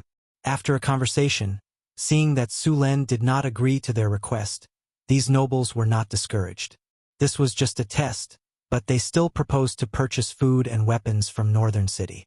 When they fled from Winter City, these nobles lacked food and weapons. It was impossible to gather the defeated soldiers without food and weapons. Su Len thought for a while and agreed. Although these nobles were not very powerful, they could make up the numbers. If the orcs attacked, they could also help to defend. However, the price of weapons and food was not cheap in Su Len. Of course, he did not rip them off. Of course, paying on credit was absolutely impossible, not even for a countess. Although you had a pair of sapphire-like eyes, a slender figure, a slender waist like a water snake, and a round and perky buttocks like a honey peach, and people couldn't help but want to pat you when they looked at you. It would be a pity if you didn't ride on a tricycle with your slender legs. However, these weren't the reasons why you wanted to borrow money. After Su Len refused to buy on credit, these nobles could only buy with money. As they did not have much money, these nobles bought 500 people a month's worth of food and iron-plated armor and weapons. This made Su Len sigh at the wealth of the nobles. They could still afford so much money in this situation.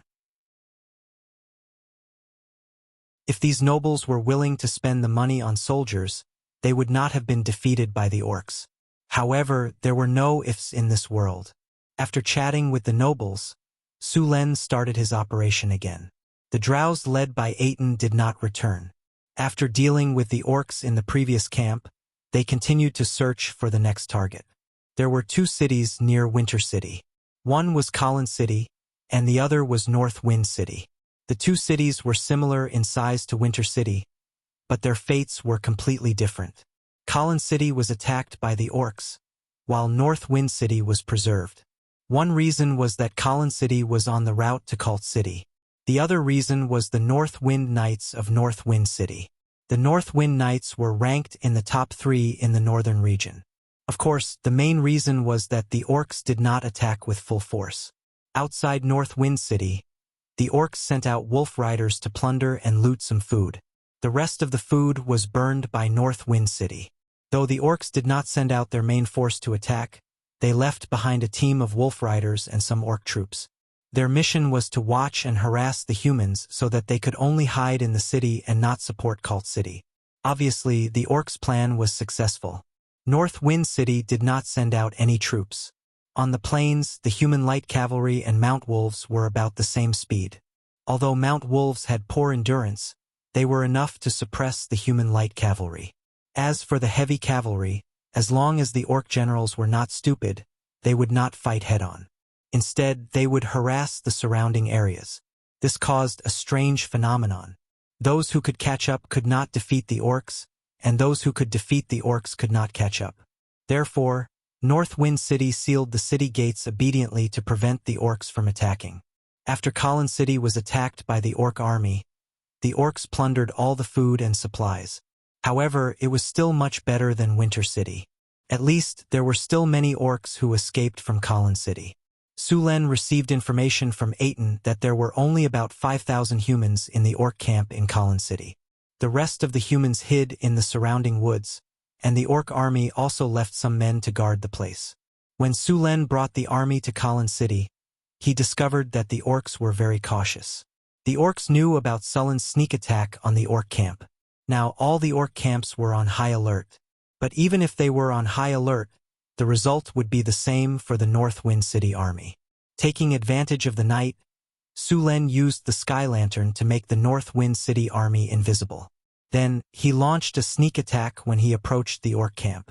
The sudden battle stunned the orcs. North Wind City easily opened the camp gates, and the battle that followed was still one-sided. With the help of a large number of harpies, the stones from the sky were like hail. They were continuous, and the orc army could not even get into formation. Many orc soldiers were crushed by the stones. Although the stones thrown by the harpies were only 1 or 2 caddies heavy, they were still fatal when they fell from a height of tens of meters. After forcefully taking over the orc camp, Sulen took away another 5,000 orcs. At the same time, he began to gather the refugees and defeated soldiers in the surroundings. These refugees did not bring any food with them when they fled. The food outside the city had been harvested by the orcs. These people could only dig wild vegetables to fill their stomachs. Sulen only built a porridge stall in the camp. Then, a large number of starving refugees and defeated soldiers came. Sulen also took them in and transported them to the Blackstone Fort. However, Sulen also ran into the nobles of Khalin City when he was gathering the refugees. When these nobles found out that Sulen was just a nobleman who had opened up a new territory, they directly asked Sulen to provide them with food.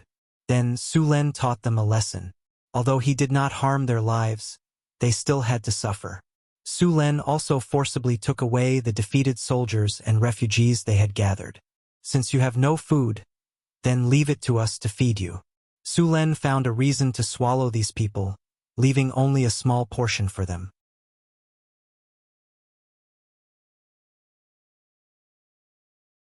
Chapter 260. In the end, Sulen obtained more than 13,000 refugees from Khalin City.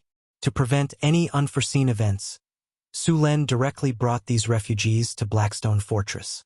Sulen didn't get too much food after taking down the 2 orc camps.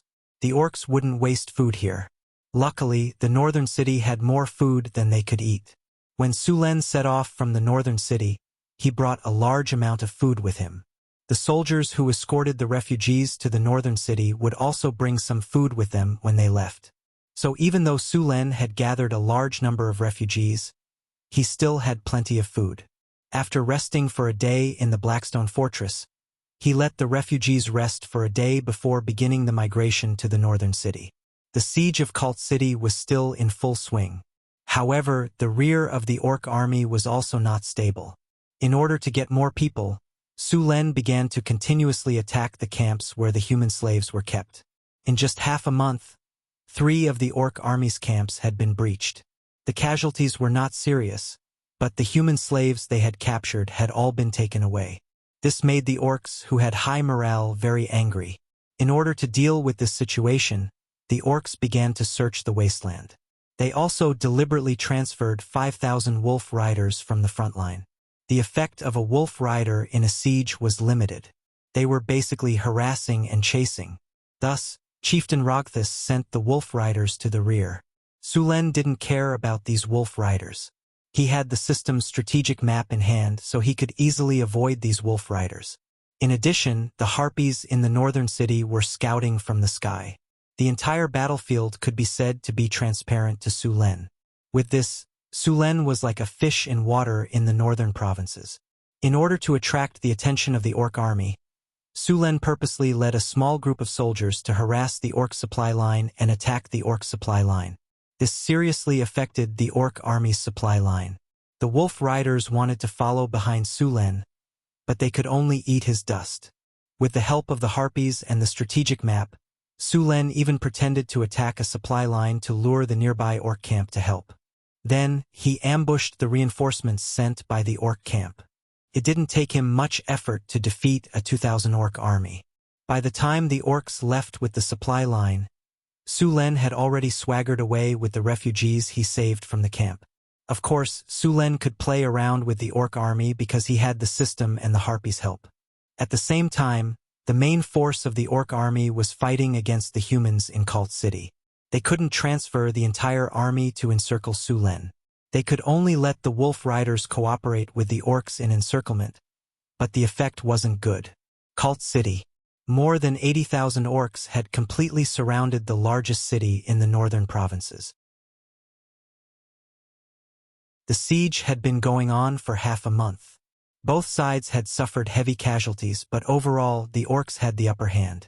In the central tent of the orc army, an orc man was sitting on a chair covered with an ice-filled giant bear skin. He was drinking hard liquor. This vodka is really amazing. I really don't understand how those humans can make such a good thing. The commander of the army, Rugthus, grabbed a bottle of vodka and took a big gulp. Great shaman, our army has been stuck here for a long time. Do you have any good ideas? Another abnormally old orc shook his head. After the crushing defeat at the Blackstone Fort, these humans are very vigilant. They've dispatched Griffin Knights. Although our Wyvern Knights are powerful individually, they're too few in number. And we've also made a mistake. We shouldn't have surrounded the entire city. If only one side of the wall was left, we might have broken into the city by now. Why is that? Because we've surrounded the entire city. The humans have no way out. Naturally, they'll fight us to the death. The old shaman's voice was hoarse. It sounded like he was scratching a wooden board with his fingernails. It was very uncomfortable. Then let go of the southern wall, Rogessus ordered. Yes, sir. A servant beside him walked out of the tent to pass on the order. Where are the human kingdom's reinforcements now? Rogthus continued to ask. An orc general below replied, because we've broken through the Blackstone Fortress and surrounded Cult City, the human army has sped up their march. In about 3 days they'll reach Cult City. The number of reinforcements is around 100,000. They're led by Marquis Winter of the Human Kingdom. Looks like the humans are getting anxious. The Pillar of the Kingdom, the legendary Knight Winter, has also been sent. Rogthus sneered. Chieftain, should we make some preparations first? One of the orc generals suggested. We definitely won't be able to take down Cult City in 3 days. When the human reinforcements arrive, they'll attack us from both inside and outside. We'll be in a passive position. Don't worry, I've already made the arrangements. Rogthus waved his hand. At this moment, an orc messenger hurried in. Chieftain, there's an urgent military report. What happened? Rogthus put down the bottle of wine and asked. Chieftain, we've just received news that one of our human camps has been breached. 2,000 warriors have been killed or injured, the messenger said. Bang! With a loud bang, The thick wooden table in front of Rogesis was smashed into pieces by his palm. "We failed again. I'm sorry, chieftain." The messenger was so scared that he quickly bowed down. He didn't even dare to raise his head. After a while, Rogthus suppressed his anger and said, "Have you figured out the reason for the failure? We have some guesses. The enemy seems to have a very powerful and covert detection ability. They seem to know our movements like the back of their hand. Our movements have failed several times because we were discovered in advance. This time we were even ambushed by the humans. More than 2,000 orcs were killed or injured." The messenger let out a sigh of relief. This was over for the time being. He quickly told the chieftain what he knew. 5,000 wolf riders and 10,000 orc soldiers had been mobilized. In the end, not only did they not catch a single enemy, but they also suffered heavy losses. If they weren't careful, they would lose their lives. A special source of detection. Rogthus pondered for a moment. He then asked the high priest beside him, "High priest, we need the help of a god." Although the orcs believed in shamanism, they also had their own god, Gewushin. This orc god was also a powerful god. Although the gods in this world didn't pay much attention to them, they would still respond to their believers. The old shaman didn't speak. He just got up and took some tools. Then he began to pray to the gods. Rogthus didn't show any impatience. He just quietly watched the old shaman pray. Time passed quickly.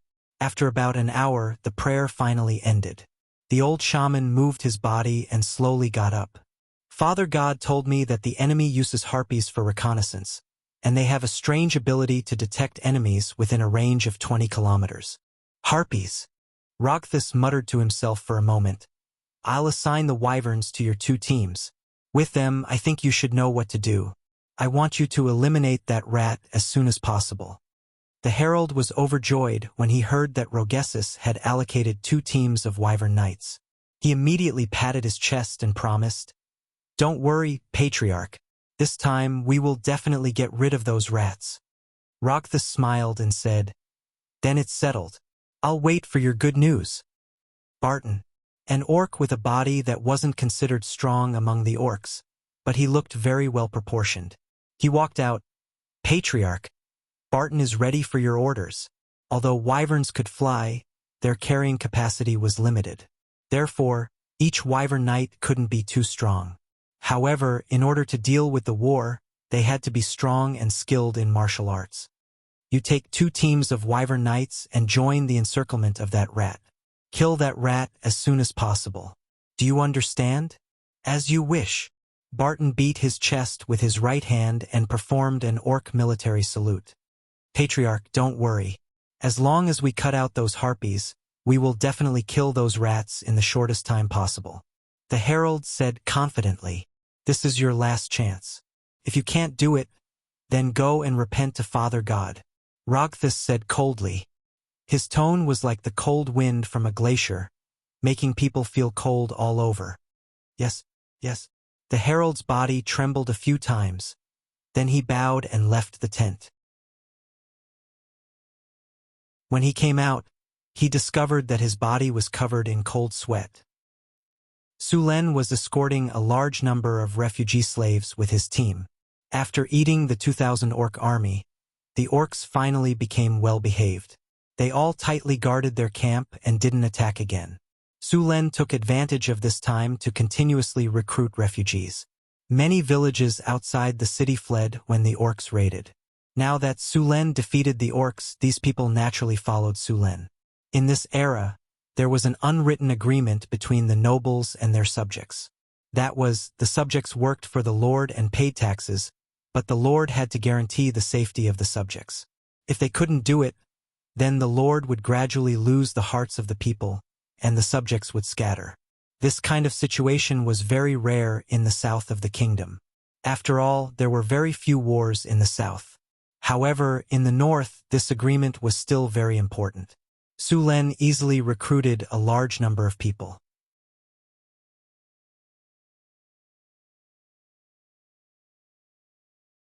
Chapter 261. Including this batch of people, Su Len had rescued around 40,000 people from the northern provinces. If all the people were transported back, the population of Northtown City would reach 60,000 people. However, there were also a lot of problems. The most obvious one was the lack of housing in Northtown City. Luckily, Su Len had built a lot of houses when he was building the city, so they were still able to squeeze in a little. If they followed Sulen's plan and moved 100,000 people from the northern provinces, Northtown City would not be able to accommodate them all. Naturally, Su Luen was unwilling to give up the migration now. If he missed this God-given opportunity, it would be difficult to obtain a large number of people in the future. Therefore, even if he knew that such houses were not enough, Su Luen still did not stop migrating people. Luckily, he knew there was a shortage of houses. He just told the people to build them as soon as possible. The population of Northtown City had skyrocketed, and the labor force was abundant. It was not a problem to build some houses. Another thing that annoyed Su Len was the fact that the mass migration had lowered the morale of the people. In the system interface, the morale of Northtown City had always been above 90. Sometimes it would even reach 100. There were many buildings in Northtown City that could increase the morale of the people, but the morale of the people was not static. Luckily, the Lord's Castle in Northtown City had the effect of gaining the morale of the people. After living in Northtown City for a while, the morale of the people would increase. Although some of the buildings in Northtown City did not seem to be very useful, the effect they had was very shocking. For example, the morale of the people. Su Len did not pay much attention to it before, but he did after he recruited the Grey Dwarves. He knew how the Grey Dwarves were. They were selfish and cunning, but the Grey Dwarves in Northtown City were slowly changing. Although they were still selfish and cunning, they were more like the Mountain Dwarves when it came to loyalty to Northtown City. This kind of subtle influence made Su Luen smack his lips. There were also the half-elves. These half-elves now regarded the northern town city as their home, unlike before when they thought it was just a temporary residence. The population of Northtown City had increased, and the city was already a little crowded. On Sulen's system interface, the upper limit of the population was 50,000. Now that the population had exceeded the limit, the third phase of the expansion of Northtown City had to begin. The expansion of Northtown City was going to be even bigger this time. It had gone from a medium-sized city to a large city. Su Len did leave some space for expansion when he was designing the city, but he did not expect the city to develop to this extent in just a year. In northern Battlefront City, although a large number of people had arrived and caused the city to become a little chaotic, it was quickly adjusted. The schools in northern Battlefront City had trained a large number of grassroots officials. Although these officials weren't very knowledgeable, they were very familiar with the various systems. They were much more serious and responsible than the grassroots officials of other human kingdoms. Their abilities were also above average. After a period of chaos, the city's operations returned to normal. The newly arrived slaves began to work in groups according to the old procedures in Northern Citadel. Because there were a lot of people, Crazy even sent 3,000 people to Mirror Lake City. Mirror Lake City now had a population of 5,000 people, and they worked under the leadership of the local officials. At the same time, a large number of refugees outside Northtown City began to cultivate farmland. After learning that Northtown City's point system allowed them to earn land, these refugees obviously wanted land. While the construction of Northtown City was in full swing, Su Len sent people to escort the remaining people from the Blackstone Fort to Northtown City. Then he began to look for targets again. The 5,000 wolf riders of the orcs were a bit troublesome. These wolf riders were very fast and had a keen sense of smell. Su Len was not afraid of the Northtown City's army, but if the Northtown City's army was leading a large number of refugees and slaves, the situation would be troublesome. The wolf riders came and went like the wind. Although they could not beat the Northtown City's army head-on, most of the Northtown City's soldiers were infantry. Other than the centaurs, the other soldiers could not catch up to them. It would be very troublesome if these wolf riders stuck to him like glue. This was why Su Len had ambushed the supply caravans before. It was to attract the wolf riders' attention. The scouts continued to investigate. After a few lessons, the orcs had sent more people. Sulen still had not found a suitable target. His target was not the supply wagons, but the camps where the orcs kept the humans. Now that the orc camps had become very cautious, it was much more difficult to investigate. Not all of these camps had human slaves. Some of them were injured orc soldiers, some of them were stockpiled weapons or siege weapons, and some of them were stockpiled with food. Sulen was not interested in these camps at all. Another reason was that if Sulen made too much of a ruckus, the orc army at the front would send a large number of people to wipe him out. When that happened, his plan to migrate people would be greatly affected. After the orc supply caravans had been expanded, they now had 3,000 people. With so many people, even if Sulen attacked with the Northtown City's army, he would not be able to take them down in a short period of time. As time went on, a large number of orcs would surround them. Therefore, Sulen did the same thing as before. He sent out a portion of his men to attack and lure the orc reinforcements over. Then, he would attack the human slave camps. This tactic was simply a matter of time. With the harpies and a strategic map, it was not hard to do. However, the situation today was not right. Have the harpies that were sent out to patrol returned? A guard came to Sulen's side. "My lord, the orc supply caravans have arrived. Should we proceed according to the plan?" "Attack, but be careful. Remember, this is a feint." Sulen thought for a moment and nodded in agreement. The Northtown City's army was divided into 3 parts by Sulen. One part was responsible for protecting the slaves during their migration, one part was responsible for attacking the supply caravans, and the other part was used to attack the orc camps. Among them, the team that pretended to attack was mainly Centaur cavalry. When Sulen decided to move the population on a large scale, he had already issued a conscription order to the Philly mission. Once again, 400 Centaur cavalry were recruited. This time, they were all light cavalry and were led by the Philly mission. After not seeing her for a while, the little mare looked more mature. She had the aura of a leader. As the matriarch of the Centaur tribe, she was very busy. Mission: don't rush too fiercely when attacking. Just shoot with your bow. Sulen found the little mare and said. Sulen was worried that the orcs and centaurs would attack the supply caravans directly because of the hatred between them. If that happened, the losses would be great. "I understand." Mission nodded. Soon, the centaurs began to attack. The orcs' supply caravans reacted very quickly. When they realized they were ambushed, they immediately stood in place and lit up smoke signals. Everything seemed to be going according to Sulen's plan. At this moment, the system suddenly sent a message. The harpies were attacked. The harpies were killed. "Oh no, it's a trap." The moment the harpies in charge of scouting were killed, Sulen immediately realized that the orcs knew he used the harpies to scout. Why did they still attack in the same way as before? It was obviously a trap. "Retreat. Send a signal to mission. Retreat immediately." Sulen decisively ordered. "Yes, sir." A messenger jumped on his horse and immediately ran towards the centaurs. The other soldiers also gave up attacking the orcs' camp under Sulen's order and began to retreat. The little mare mission did not hesitate at all after receiving the order. She immediately changed direction and retreated with the centaurs. "Your Excellency Sulen, what happened?" Mihian asked with some doubts after returning here. "This is a trap. Let's retreat first." Sulen explained and immediately ordered a retreat. But it was obviously too late to retreat now. Just after Sulen's order, the supply caravans in the distance suddenly changed. They opened the tents on the caravans. Instead of food and supplies, the caravans were stacked with wolf mounts. The supply caravans in front of them were all made up of wolf riders. More than 3,000 wolf riders were quickly prepared. They picked up their weapons and began to wander around on their wolf mounts. These wolf riders clearly knew that their mission was to entangle this army. At the same time, a large number of red dots began to appear on Sulen's strategic map.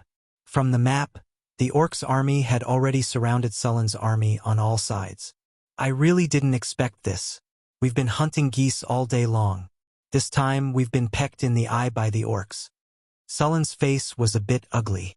Looking up at the sky, there were more than 10 black dots rapidly approaching. Su Len realized that these were wyverns flying in the sky. Seeing these wyverns, Su Len finally understood. Although the harpies could fly, there was a huge gap between them and the wyverns. Not only their combat power, but their flying speed was also crushed by the wyverns.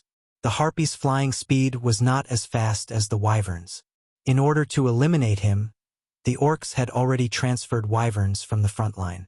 With the wyverns, the orcs naturally knew the movements of the northern city's army. These orcs have prepared a big formation for us. Su Len looked at the wyverns.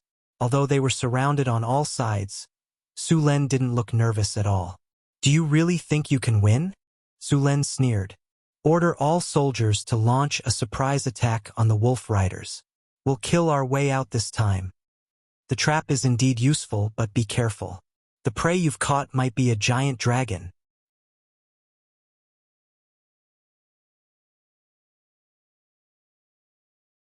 Chapter 262. Su Len didn't play hide and seek with the orcs anymore. Instead, he commanded the army to charge at the wolf riders. Raise your morale. Boost morale. Lower enemy defense.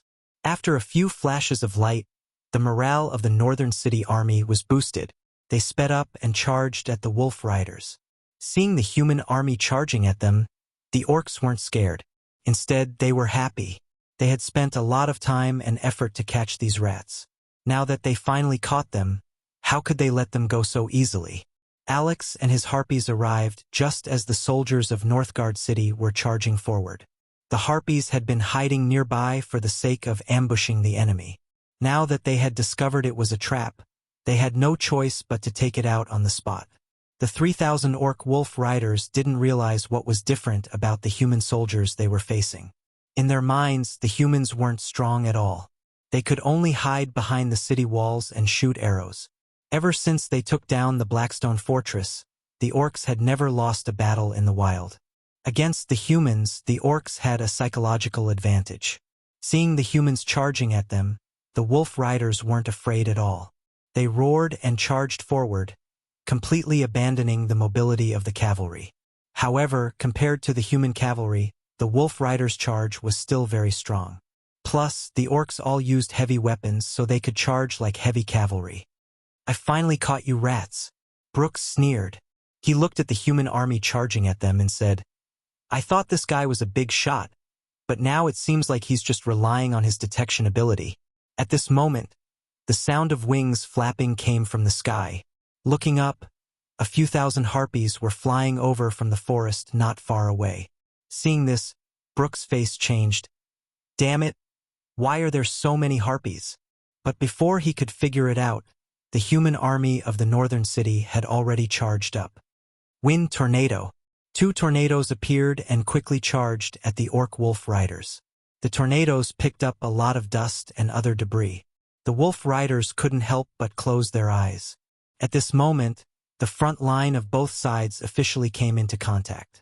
The military training of the northern city had completely blended into the soldiers' blood.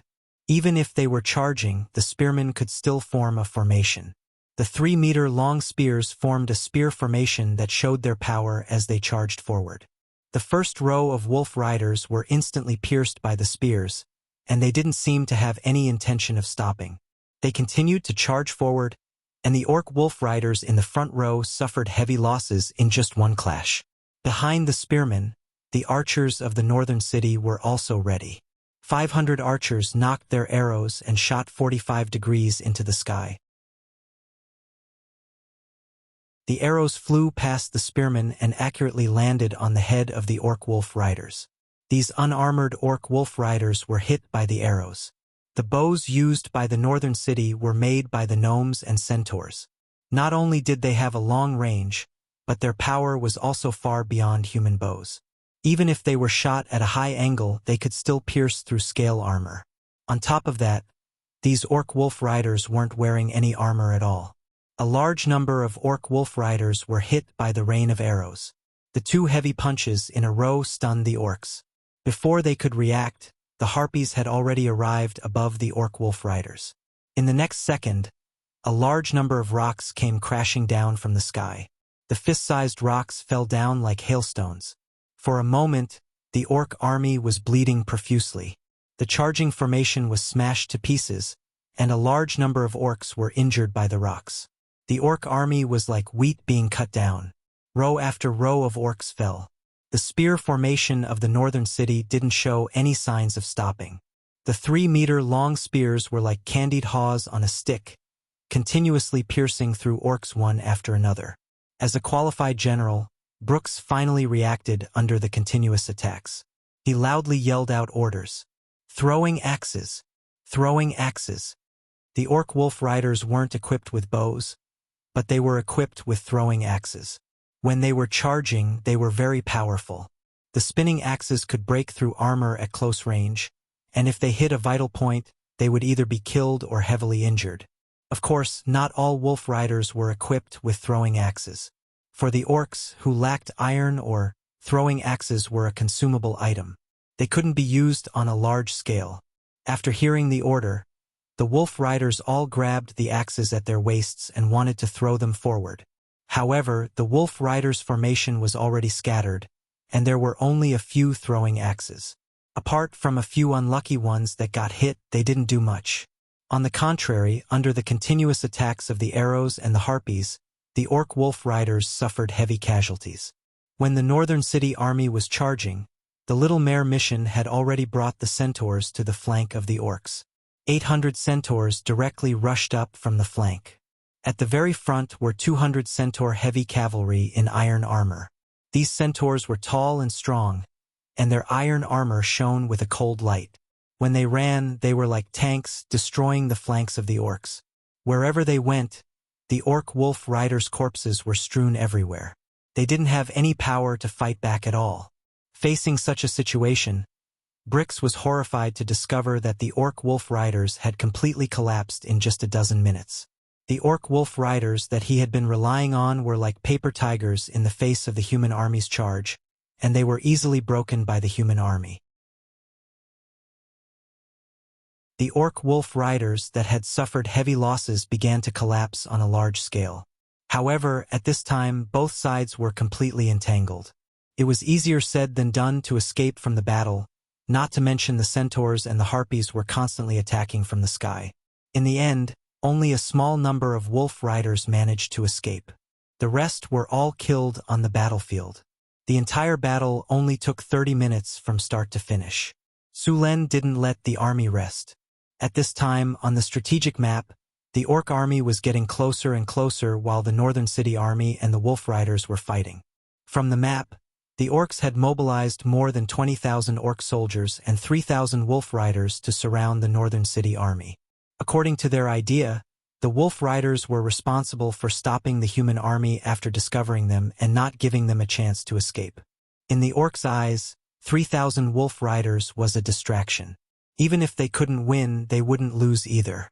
However, they had completely underestimated the strength of the northern city army. They had also underestimated Sullen's decisiveness. After discovering that they had fallen into a trap, he directly ate the wolf rider. Without the wolf riders, the northern city army's speed was no longer slowed down. Now it was Sullen's turn to make his move. The distance of 20 kilometers was not too far. The orc army could reach there in an hour at most. However, rushing like this would make the soldiers tired, and directly entering the battle would cause the soldiers' fighting strength to decrease. Therefore, the orcs did not rush. Su Luan estimated that it would take at least 40 minutes for the orcs to reach there. This caused a very serious consequence. Although the orcs had the absolute advantage in terms of numbers with 20,000 orcs, they were 4 to 5 times more than the northern city army. However, in order to surround the city, the orc army had split into 4 groups. None of the groups had any advantage over the northern city army. As a matter of fact, the orcs still didn't understand the strength of the northern city army. In their eyes, the human army was only 4 to 5,000 strong. Any one of the 4 groups had the confidence to defeat them. Unfortunately, the northern city army and the Florence army were 2 completely different concepts. Although the orcs had surrounded the northern city army, they had also given the northern city army a chance to take them down one by one. Under such circumstances, The defeat of the orcs was already foreseeable. He opened the strategic map and found that the closest orc army to them was the one in the north. At this time, they were only 10 kilometers away. Seeing this, he was sure that this army would be the first to attack. Without cleaning up the battlefield, all the soldiers directly mounted their horses and rushed to the north. It took less than 10 minutes for the two sides to cross the 10-kilometer distance. Su Luan saw a group of orcs rushing here from a distance. Dismount and get into formation. Prepare for battle. With that order, all the soldiers dismounted and quickly got into formation. By the time the beastmen arrived, the army of Northern Town City had already gotten into formation. After seeing the orc army, Su Len didn't hesitate at all. He immediately ordered the army to attack. The orc army had rushed over in a hurry. Their formation was messed up, and they hadn't gained a firm footing yet. This was the perfect time for a surprise attack. No one would wait for both sides to get into formation before attacking. Those who acted like gentlemen would have died countless times already.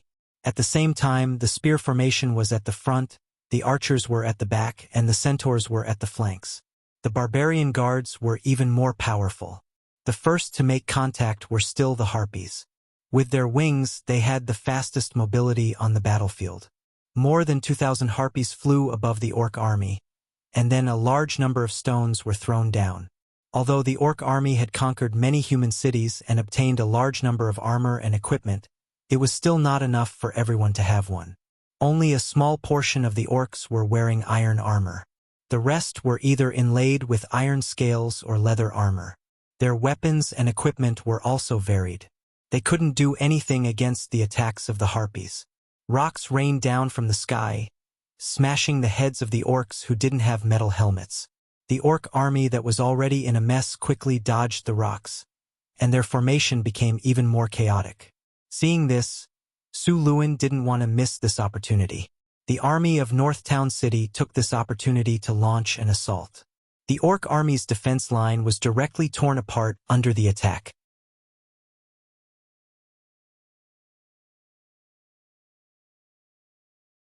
Chapter 263.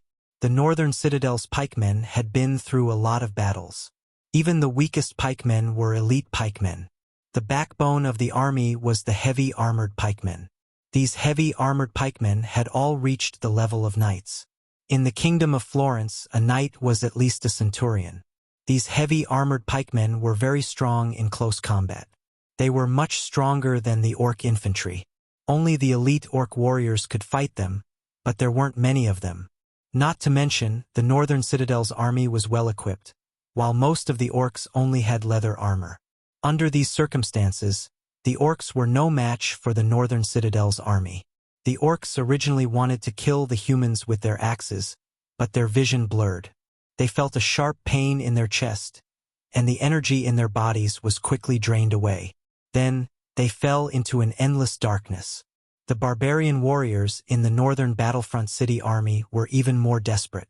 They loved this kind of chaotic battlefield. 200 barbarian warriors were wearing full-body armor made by the dwarves. They were holding giant axes in their hands. The heavy axes were like toys in their hands. Even a strong orc would be cut in half with a swing of their axes. These barbarian axe berserkers all activated berserk, and with all kinds of buffs they became even faster. They swung their axes like windmills, and wherever they went, corpses littered the ground. Not a single complete corpse could be found. The barbarians were attacking with all their might, and they had no defense at all. However, the dwarven full-body armor they were wearing blocked all the attacks. The orcs were powerless against these killing machines. The archers began to fire, and the continuous rain of arrows caused the orcs to suffer heavy casualties. Following this, the Centaur Heavy Cavalry launched a surprise attack on the orcs' flanks. 200 Centaur Heavy Cavalry formed a conical formation, and behind them were even more Centaur Light Cavalry, attacking from the flanks. The heavy cavalry tore through the orcs' formation, causing the already chaotic formation to turn upside down. The orcs were beaten up by the Northern Citadel's army since the beginning of the battle. They didn't even have a chance to breathe. The harpies in the sky began a new round of attacks. Large amounts of rocks fell from the sky. The orcs didn't even have a place to hide. The orc army quickly fell apart under the attacks of the northern citadel's army. The 5,000 orcs were completely defeated in a dozen minutes. Large amounts of orcs began to flee. The northern citadel's army killed their way through. Everywhere they went, there were corpses. After defeating the orc army, Su Luin didn't continue to chase after the orc army. Instead, he rode to the orc army in the east, which was the closest. The orc army hadn't received the news yet, so they didn't expect the northern citadel army to come from the north. They didn't expect this, so their left flank was broken. The harpies used the same trick again. The rocks fell from the sky. This orc army couldn't hold on either. They quickly fell apart under the northern citadel's attack. Under Sullen's command, they won again. After defeating the two armies, Su Luin didn't order his army to continue. Instead, he took the time to rest.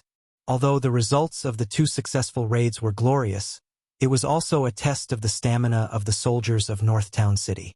From the beginning of the battle with the Wolf Riders, they had traveled 20 kilometers back and forth, defeated 3 armies, and killed tens of thousands of orcs in just 1 hour. It was a glorious result. After such a long battle, the orc army in the east and the orc army in the south had finished regrouping. At this time, the orcs already knew that the other 2 orc armies had been defeated. When they heard this news, the commanders of the 2 orc armies couldn't believe it. After confirming it again and again, they reluctantly believed it. Right now, there were only 2 paths in front of them. They could retreat or they could regroup and fight the northern citadel's army. These orcs weren't willing to just retreat. If they went back like this, they would lose a lot of soldiers and they wouldn't get anything. No matter how magnanimous Wuxia was, he wouldn't be able to resist chopping off their heads. Plus, this human army had just fought a fierce battle with the other 3 orc armies. Although they won, they must have used up a lot of their stamina. They didn't believe that the northern citadel's army could defeat the orcs so easily.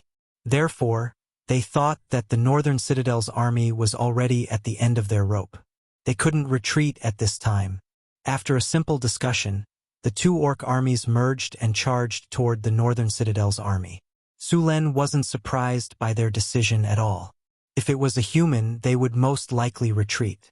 If they pursued, it would easily cause the entire army to collapse. After seeing the orc army continue to attack the northern citadel, Su Len sighed.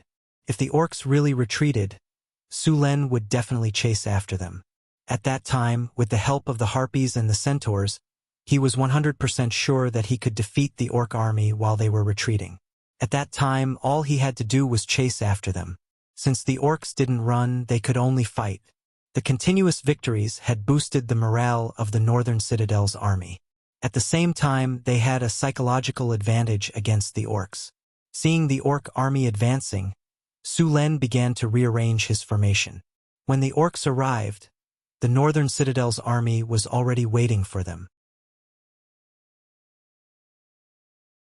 After a dozen minutes of rest, although the soldiers hadn't recovered to their peak condition, they were still mostly recovered.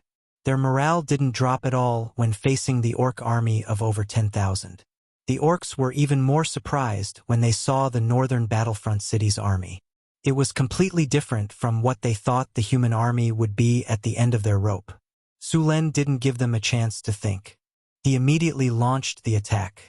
What surprised him even more was that after he gave the order, a system notification suddenly sounded in his ears. "Congratulations, host! Your army has triggered the special effect of the Miracle Construction Triumphal Arch in this battle. The army on the battlefield has received the buff of the Song of Triumph." At the same time, in the northern citadel far away in the northern wastelands, a different kind of energy suddenly came from the solemn triumphal arch. A faint battle song sounded. The sound was very faint. On the battlefield, all the soldiers of the northern citadel heard the same battle song. When the battle song sounded, the soldiers couldn't help but sing along. A huge aura rose from the army.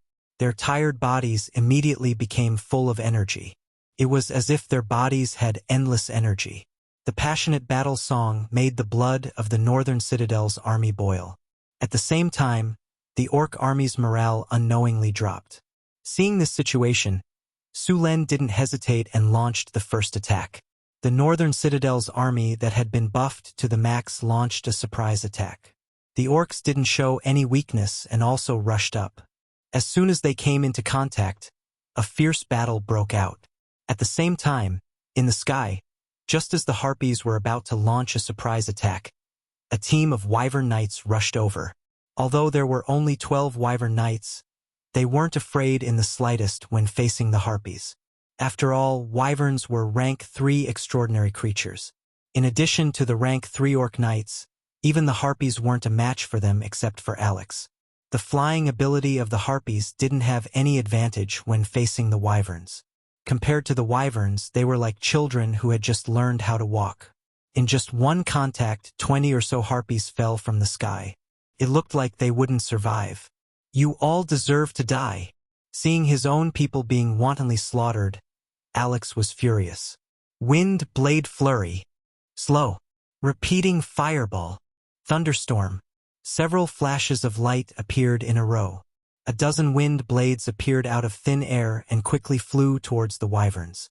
Earthen yellow light fell from the sky and the originally swift wyverns instantly slowed down. At the same time, 5 fireballs formed beside Alex. Then, he directly flew towards a wyvern knight.